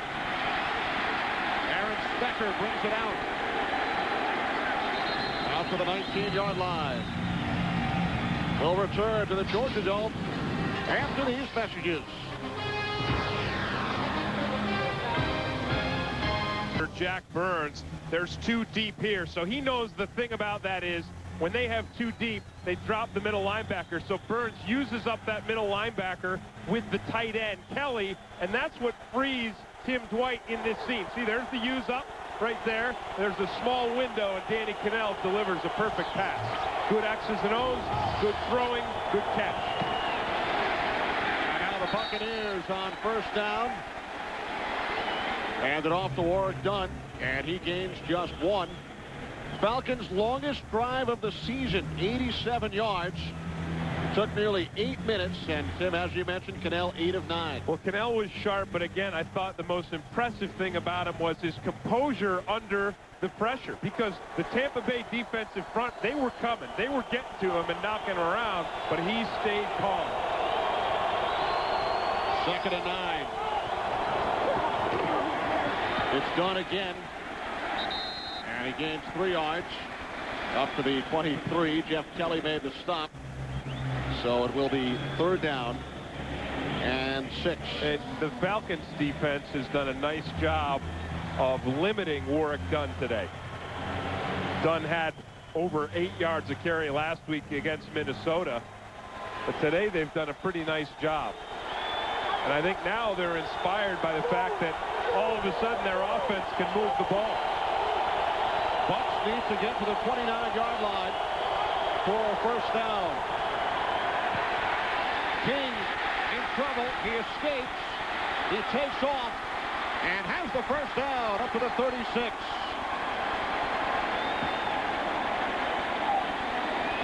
A gain of 13 yards by Sean King. Well, Kenny, Sean King wanted to go to Keyshawn Johnson. We'll watch him here. There's pretty good coverage on Johnson. He's got some underneath. He's got some over the top. And by the time he does spring free, Sean King is under a lot of pressure from Jasper and Travis Hall there. But then we talked about it earlier. King has that new dimension that a lot of young quarterbacks do. He can pull the ball down. He can rely on crazy legs to get up the first down. From the 37. Dunn looks to cut it back inside. Gains 2 yards up to the 39. Jeff Kelly again made the stop. 2nd and 8 coming up. Boy, Warwick Dunn usually has really good vision, but I thought he should have stayed to the outside on that. He cut that back right into the maw of the Falcons defense, where I thought he had some pretty good blocking on the outside. Falcons defense has done a good job today. Buccaneers only 143 yards of offense. They gained over 400 yards against the Vikings last week. It's done. And he's thrown to the turf by Brady Smith after a gain of 8. And again pushing and shoving after the whistle. Well, I think Brady Smith was frustrated because a little running back is like Warwick Dunn kind of gave him a rodeo ride. Let's see, Dunn 5'8", 180. Brady Smith 6'5", 270. So you expect when you get a guy like that you're going to be able to just hit him and he's going to crumple. But Warwick Dunn is surprisingly strong for his size. And Dunn did not back down from Brady Smith. Dunn picked up the first down. On this drive, 15 yards, only 38 in the game. 1st and 10 from the 48. Buccaneers leading by a touchdown. Dunn, good second effort. After it looked like he would be hit for a loss, he gains 2. Chuck Wiley made the tackle. I think the Falcons defense is playing with great gap integrity. They've got the cutback covered all the way. So watch it here. Watch Wiley here. He's got that cutback, and he's got it covered really well. And then there's Ronnie Bradford there as well. So nice disciplined defense by the Falcons front 7. Thing you have to be careful of with Warwick Dunn is, I mean, he has the potential every play to go all the way. It's done on 2nd and 9. Look out. I think he heard you. Yeah, that's the danger. That's what Warwick Dunn does. 21 yards on that carry. And all of a sudden, what was a solid defensive performance against the run by the Falcons turns into something that's not so good. Just one run.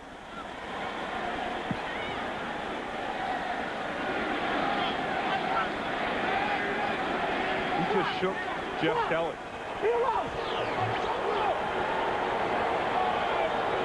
From the Falcons 30.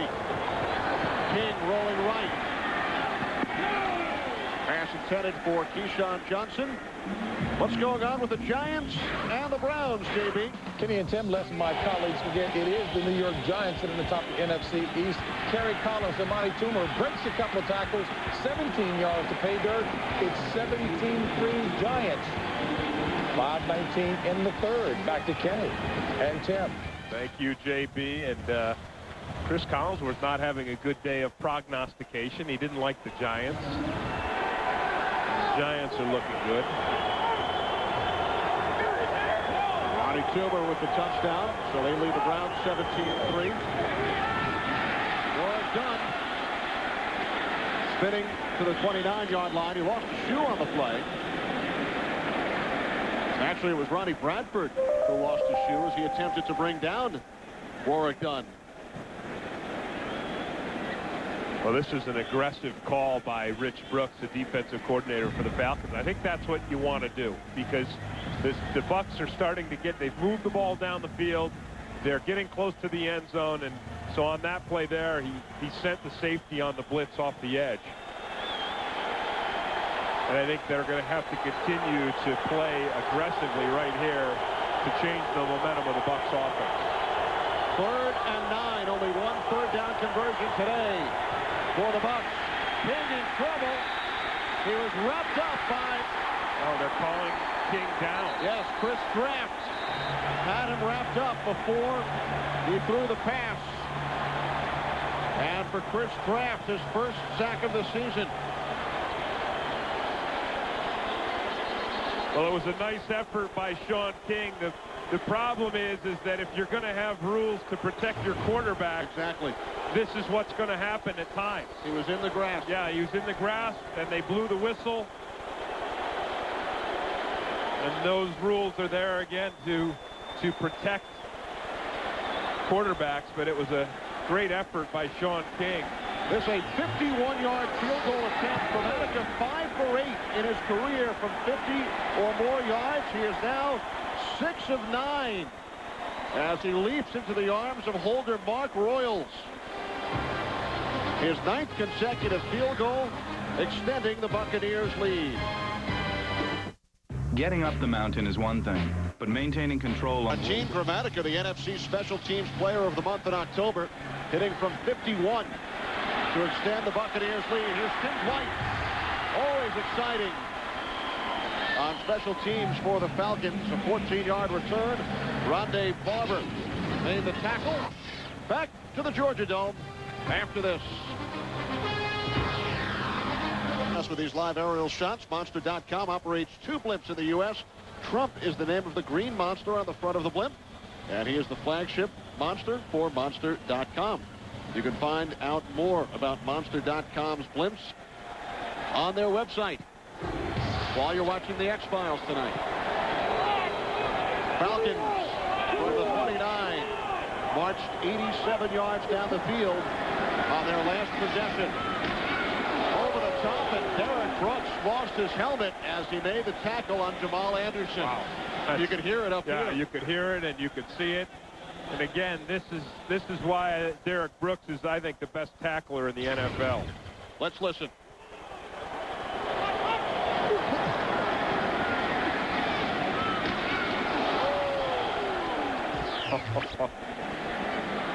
He's good.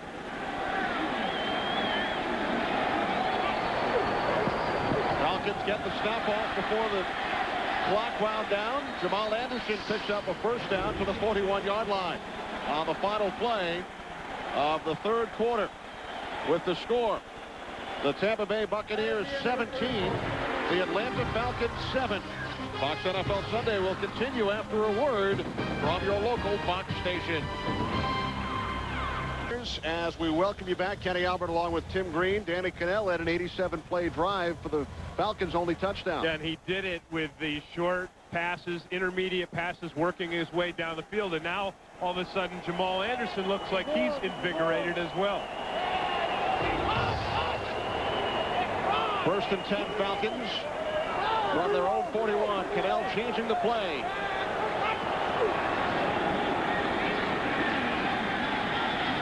Cannell's pass just short. He was looking for Tim White.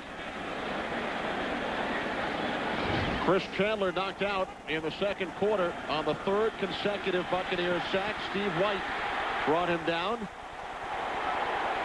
You know, since Chris Chandler has left the game, the Falcons offense has been pretty good under Danny Cannell.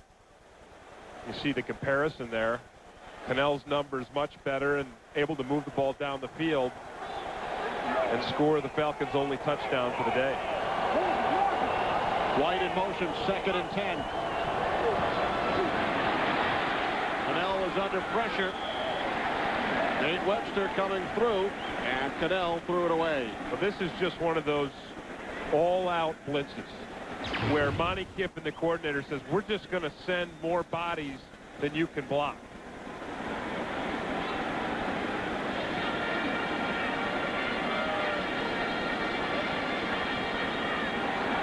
Again, I think Danny Cannell really does a fine job of handling that kind of heat. Now 3rd and 10. And Cannell calls timeout with the play clock winding down. First Falcons timeout in the second half.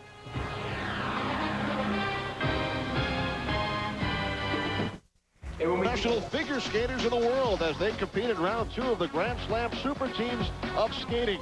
Brian Boitano, Katarina Witt, Brian Orser, and Nicole Volvic headline a star-studded field of Olympic and world champions.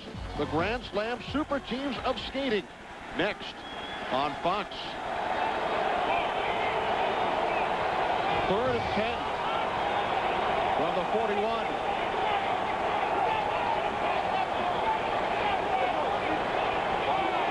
Showing blitz from there. Long count by Cannell. And Cannell passes caught for a first down by Tim Dwight at the Buccaneers 43, a gain of 17 yards. That was really nice read by Danny Cannell and an adjustment at the line of scrimmage. He read the blitz. Watch it. Watch these guys start to sneak up into here, right? Danny Cannell stops, changes the play. Finds Tim Dwight.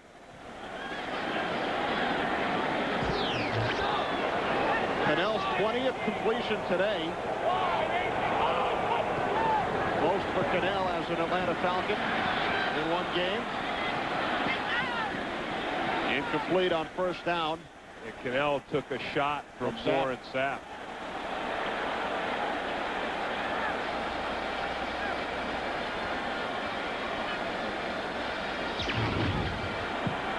There's Sapp right here.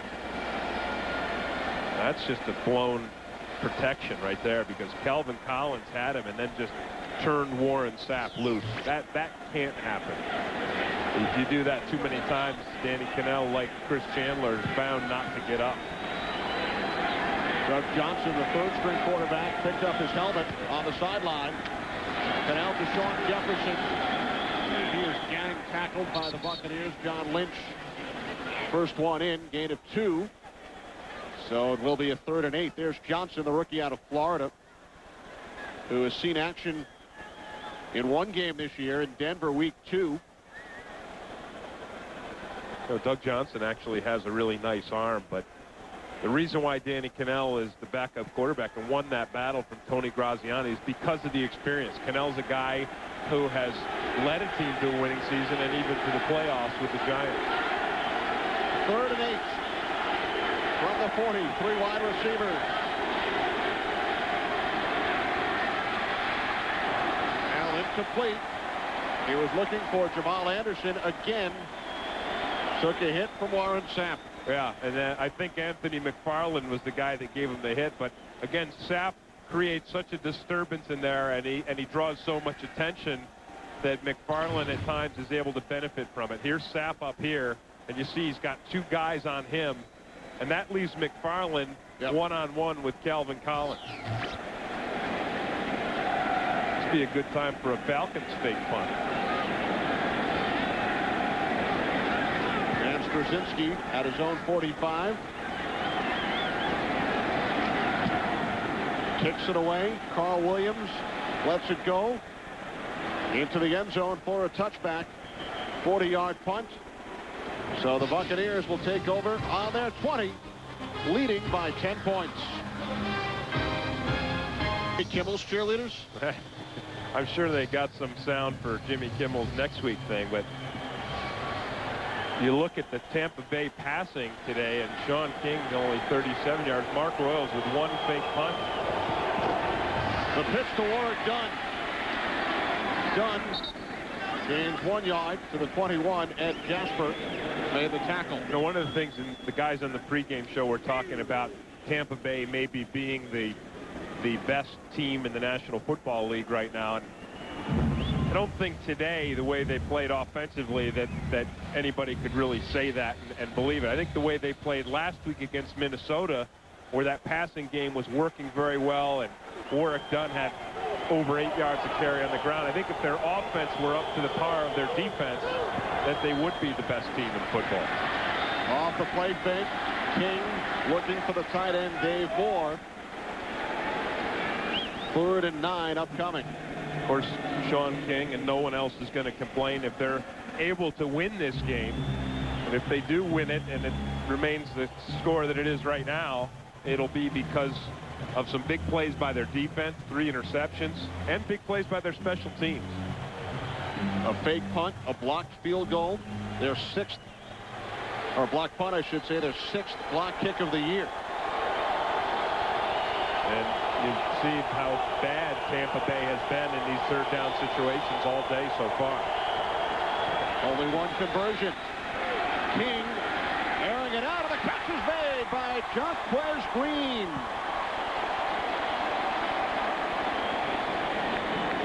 Down to the Falcons 44, a 35-yard pass play, so King nearly doubles his total yards for the game with 1 pass. And this is just a go route, and look how beautifully this ball is dropped in there by Sean King. So just when we were saying that Tampa Bay's offense really hasn't done anything all day, Sean King comes up with a beautiful throw and a nice catch by Jaquez Green. The coverage was there. That's just one of those plays that you cannot defend. From the 44, King escapes and then throws over the middle, and it's caught down to the 39-yard line by Warwick Dunn. And for another update on the Giants and the Browns, James Brown, take it away. Kenny Tim seems like a replay. Collins to Toomer, but take a look at this perfectly thrown ball. 32 yards, soft right there in the hands. 2nd TD of the day for Toomer. 3 ties a career high for Kerry Collins. Back to Kenny Albert. Hey, Tim, we're looking for Chris Collinsworth. He's hiding. I imagine he is. But, you know, JB, the thing that Chris said is the Giants not being a top team in the league, if they have that deep pass between Collins, their quarterback, and Monty Toomer, they can be a top team. And the same thing for these guys. If King can develop a consistent deep passing game, this could be one of the top teams in the league. All stunt down to the 35-yard line. Chuck Wiley made the stop. Looks to be about a half-yard shy of the 1st down marker, so it will be a third and about a half-yard. Monty Toomer had the big game last week against the Philadelphia Eagles. 2 touchdown catches today as the Giants look to go 7-2. You know, and the Giants really not a dissimilar team to the Tampa Bay Bucs. Very strong defense, strong especially against the run. Solid run game. They just lack that deep pass, and today they found it. All stop on 3rd and 1. Stop shy. I think so. Great effort by the Falcons defense. Really outstanding. They really needed to take over the line of scrimmage, and they did. So now the Bucs will go for it. They have not converted a 4th down play this year. They're 0 for 4 on 4th down.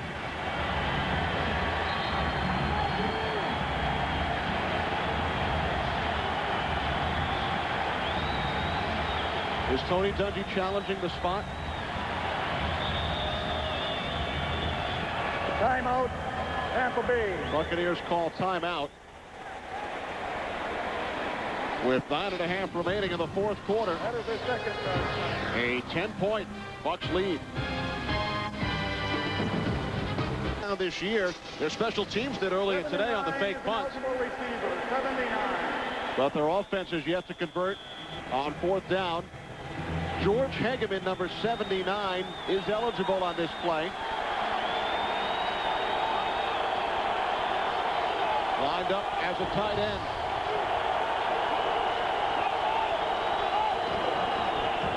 All stop. He's got it. Well, that's good blocking up front. Well, the Falcons won the 3rd and short, but up front, but the Bucs, watch these guys work right here. Look at that. They open up a nice hole for Mike Allstott. Keyshawn with the signal. 1st down Buccaneers. As we approach 9 minutes remaining. Defense and special teams the story for Tampa Bay. Here's where the Falcons are going to need to do some blitzing and play really aggressively. Done. Tackled by Brady Smith at the 29-yard line after a gain of 4. So it will be 2nd and 6. Falcons defense has done a nice job today. The only 2 touchdowns scored by the Buccaneers. First came off the interception, and the second followed the block punt, so the Bucs had a short field to work with. On the other hand, though, here in the 4th quarter, Tampa Bay's offense has done a nice job working the ball downfield. Combination of running and then that one long pass from Sean King. A beautiful pass to Jaquez Green on the sideline. Their biggest play of the day offensively, a 35-yard completion. Off the play fake. King incomplete. He was looking for the fullback, Mike Allstott. You know, Brady Smith did a nice job running an inside stunt to get the immediate pressure on King.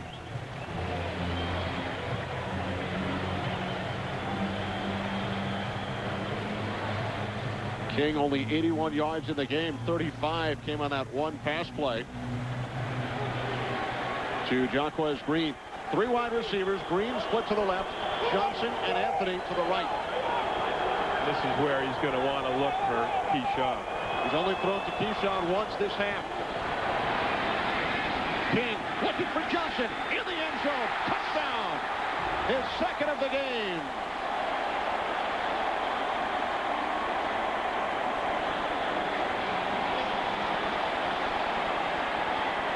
Well, Sean King did a marvelous job of looking off the coverage.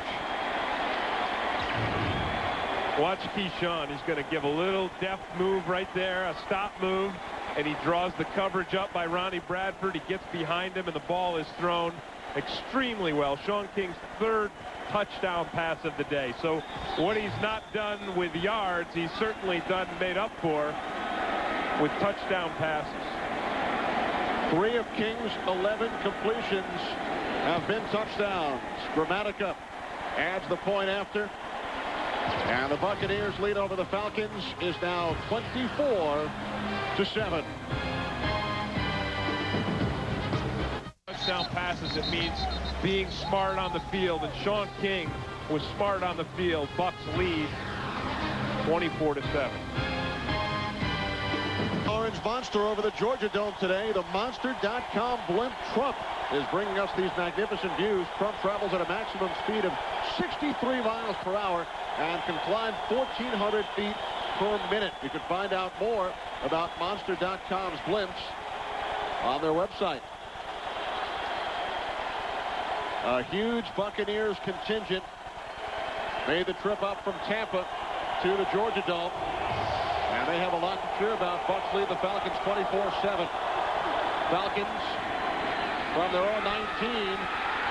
And the pass was deflected and then picked off by Jamie Duncan. And then it popped loose.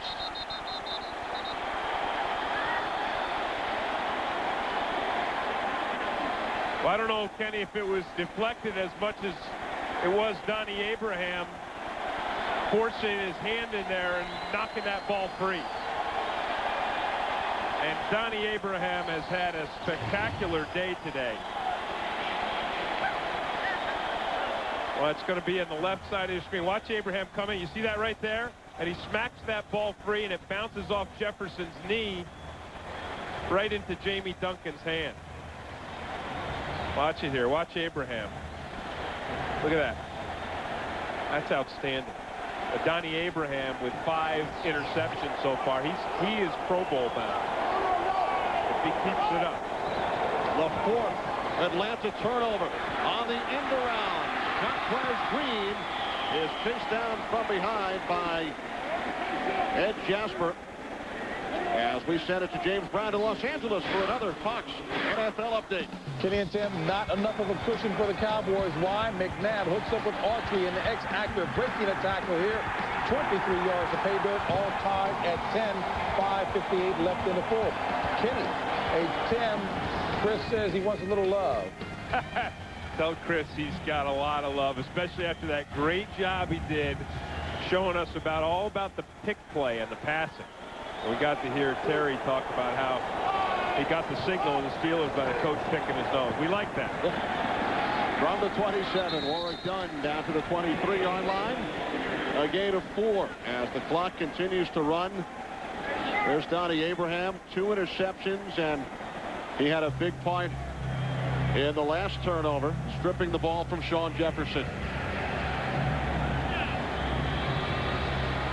You know, Sean King, when this team has done well, a lot of it is because Sean King has done well. And you see in the 4 wins they've had before today, 8 touchdowns, no interceptions. And when they lost, he didn't play well. 2 touchdowns, 6 interceptions, and then today kind of carries through with that. 3 touchdown passes for Sean King today. Allstott looks to go over the top on 3rd and 1.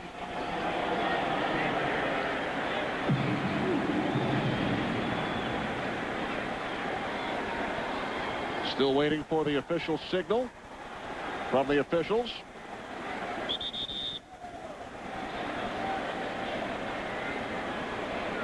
Too close to call, so the chains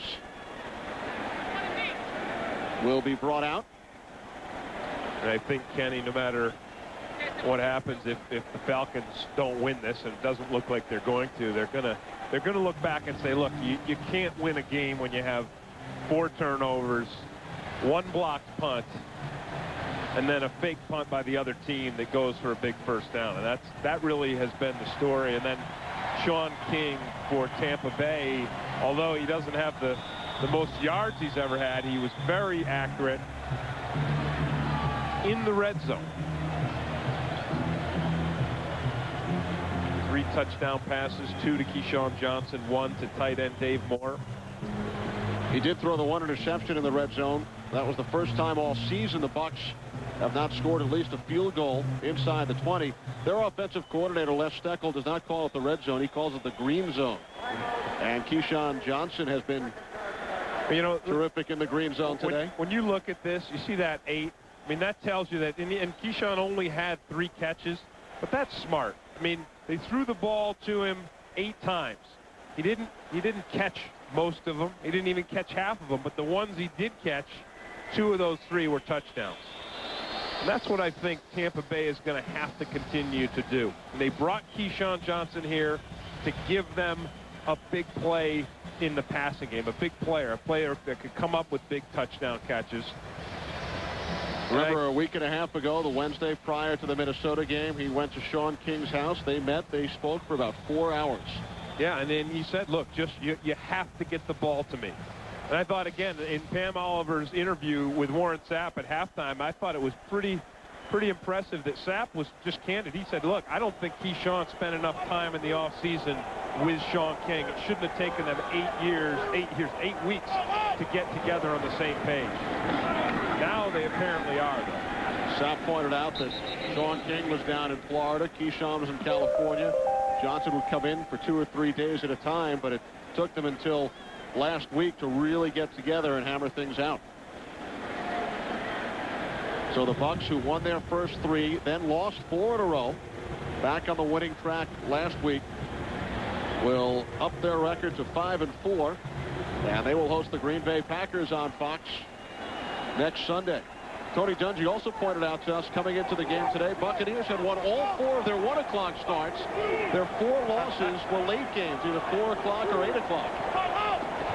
Tony, a bit superstitious? Well, you see when I said, I think you're a little superstitious, he said, no. You know, NFL coaches are all superstitious. Now, they don't want to be superstitious, but they are. There you see 4-0 early games, 0-4 late games. That'll go to 5-0 today.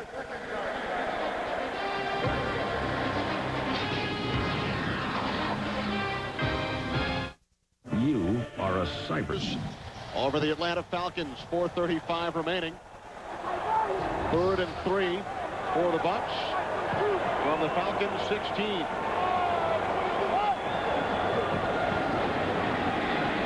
King incomplete. Again, looking for Keyshawn Johnson, Ashley Ambrose on the coverage. And the field goal unit will come on for Tampa Bay. Martin Gramatica hit from 51 yards out earlier to give the Bucs a 17-7 lead. The last time Gramatica was here at the Georgia Dome, he was working as a color commentator on an international broadcast of the Super Bowl. Rams and the Titans. He's hit 9 in a row. This a 34-yard attempt.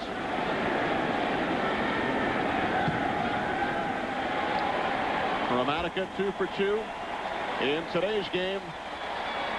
And the Buccaneers lead is now 27-7.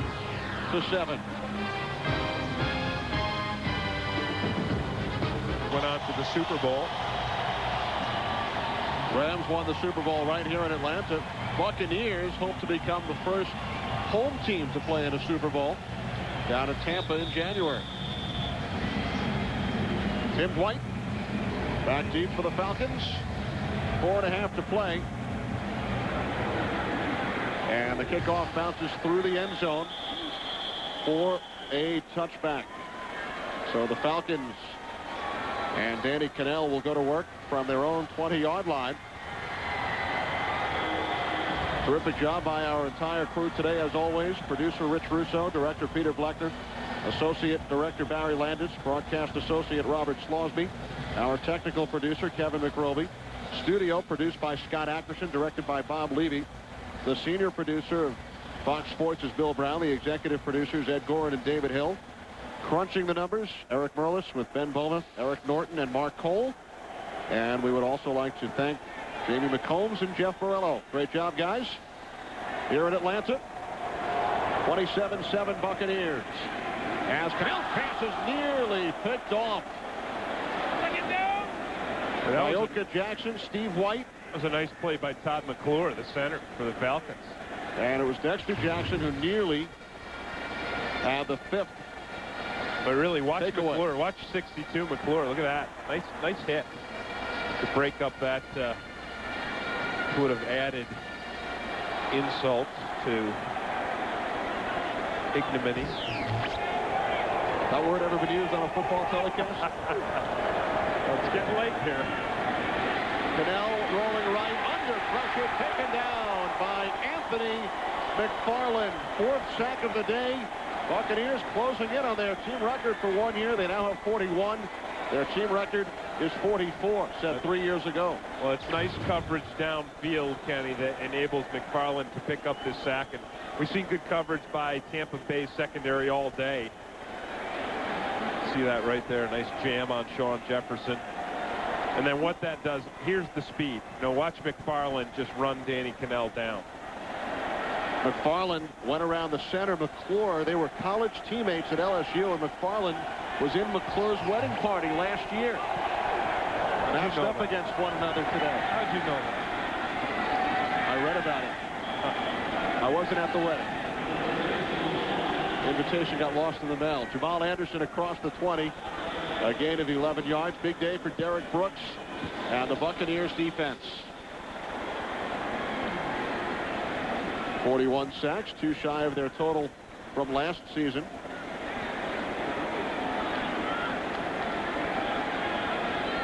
Four interceptions, 4 sacks, a block punt, a fake field goal. 4th and 9 for the Falcons. Through the hands of Anderson. So the Buccaneers will take over on downs.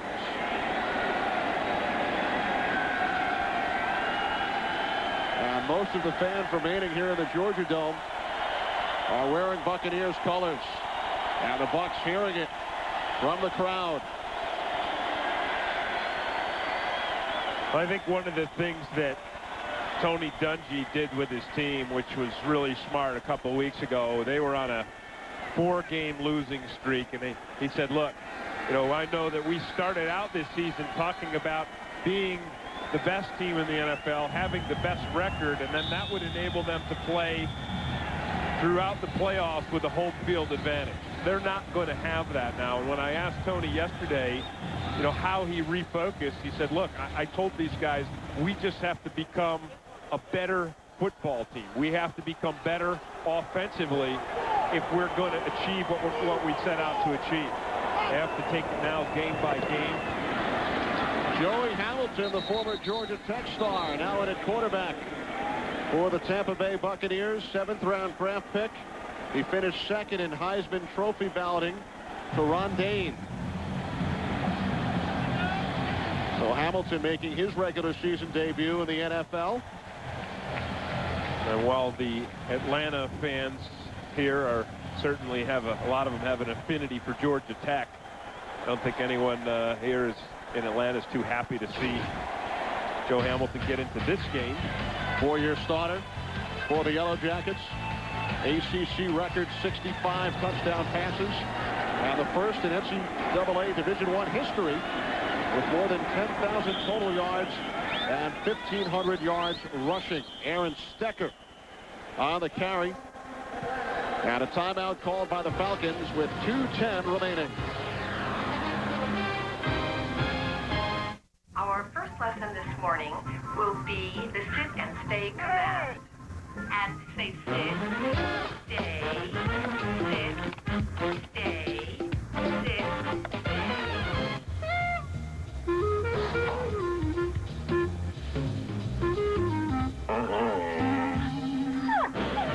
This dog's in big trouble. Buy online, return to the store. No problem. BestBuy.com. It wasn't that easy. Donnie Abraham, 2 first-half interceptions, setting the tone for Tony Dungy's Tampa Bay Bucks.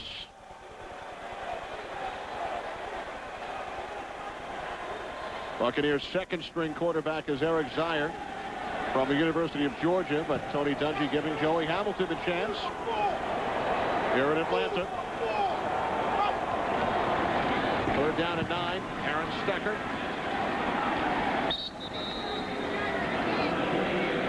And we have hit the 2-minute warning. Buccaneers 27 and the Falcons 7. Back in a moment. 4 sacks, 4 interceptions, a blocked punt, a fake punt. On 4th down, Hamilton takes off and then was quick. He lost the football. It's still loose. And the Falcons have it. They would have taken over on downs even if Ray Buchanan did not recover. And the other thing that Tampa Bay defense did very effectively was they contained Jamal Anderson. Anderson with just 14 carries, 44 yards today. And coming into this game, Dan Reeves wanted to put the ball in Jamal's hands. He wanted to be able to run the ball and establish the run and open up the pass from there. But Tampa Bay's defensive coordinator, Monty Kiffin, was absolutely determined not to let that happen. In fact, the Bucs players all talked about Jamal Anderson, and there's Monty Kiffin, and how they felt that he really, where Warren Sapp is the heart and soul of Tampa Bay, Jamal Anderson is the heart and soul of the Atlanta Falcons. Cannell on 1st down from the 21, looking for Tim Dwight. Falcons with 1:46 to play. Will drop to 3-7, and the schedule does not get any easier. They go on the road for their next 3 games in Detroit next week, and then a 2-game road trip. They will stay out in Northern California. They play the 49ers and then the Oakland Raiders. They will not come home. They'll spend the Thanksgiving week in the San Francisco area. So 3 straight on the road.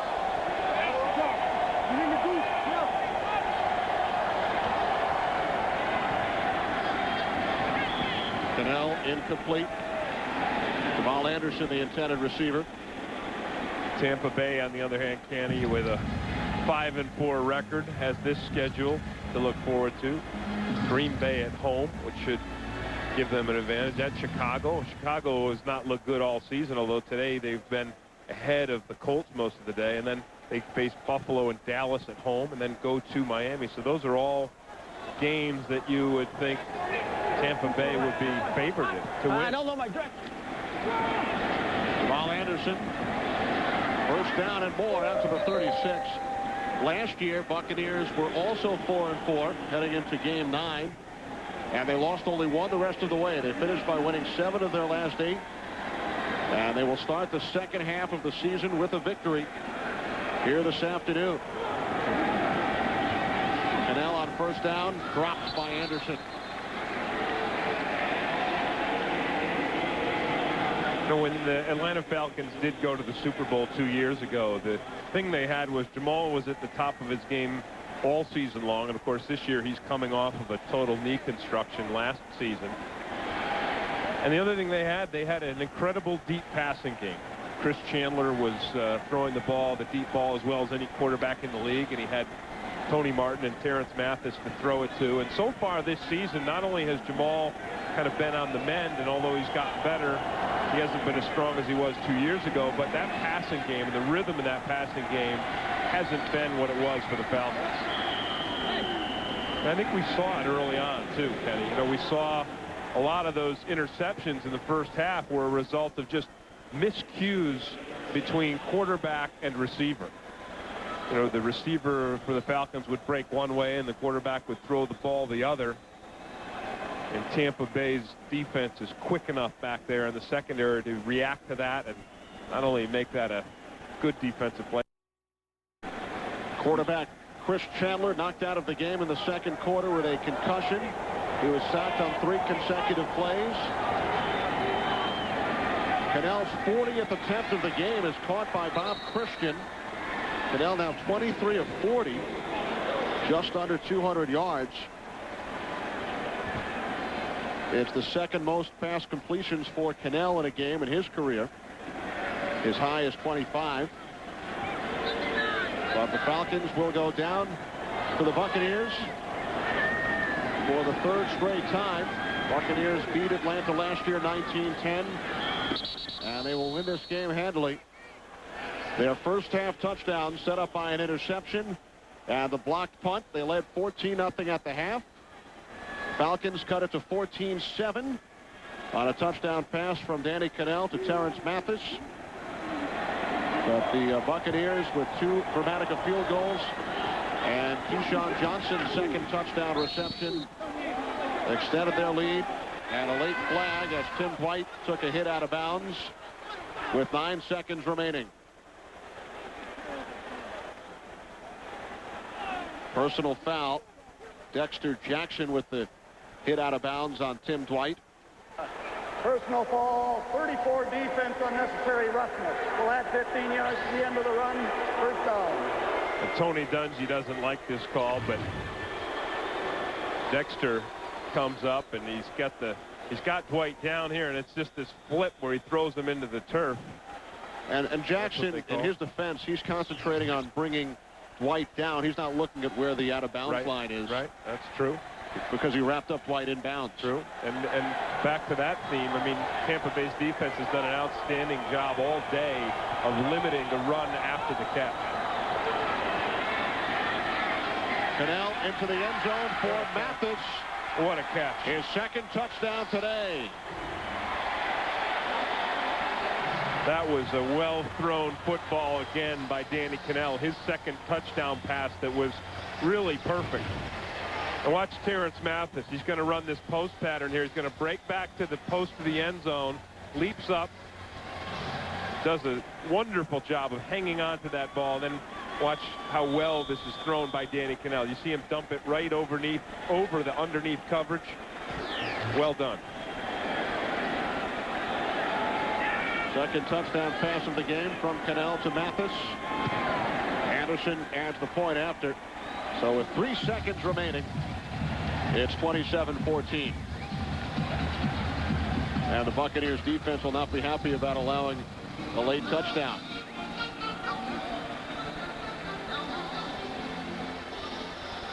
Very small consolation for Terrence Mathis and the Falcons, who came into this game, I thought with a good level of confidence. They beat Carolina last week with a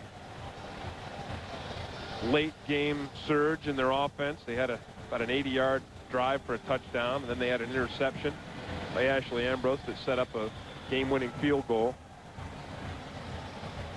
I think they felt they could play with the Bucs today, but for the turnovers and the big plays on special teams, they did a pretty nice job. If they'd only scored more points than Tampa Bay, they could have won. Very good. A Syracuse education.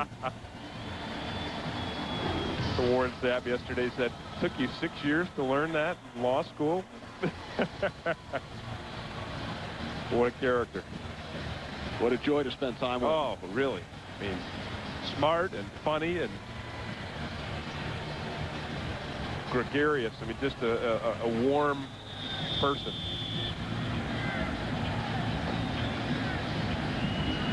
Buccaneers setting up the onside kick.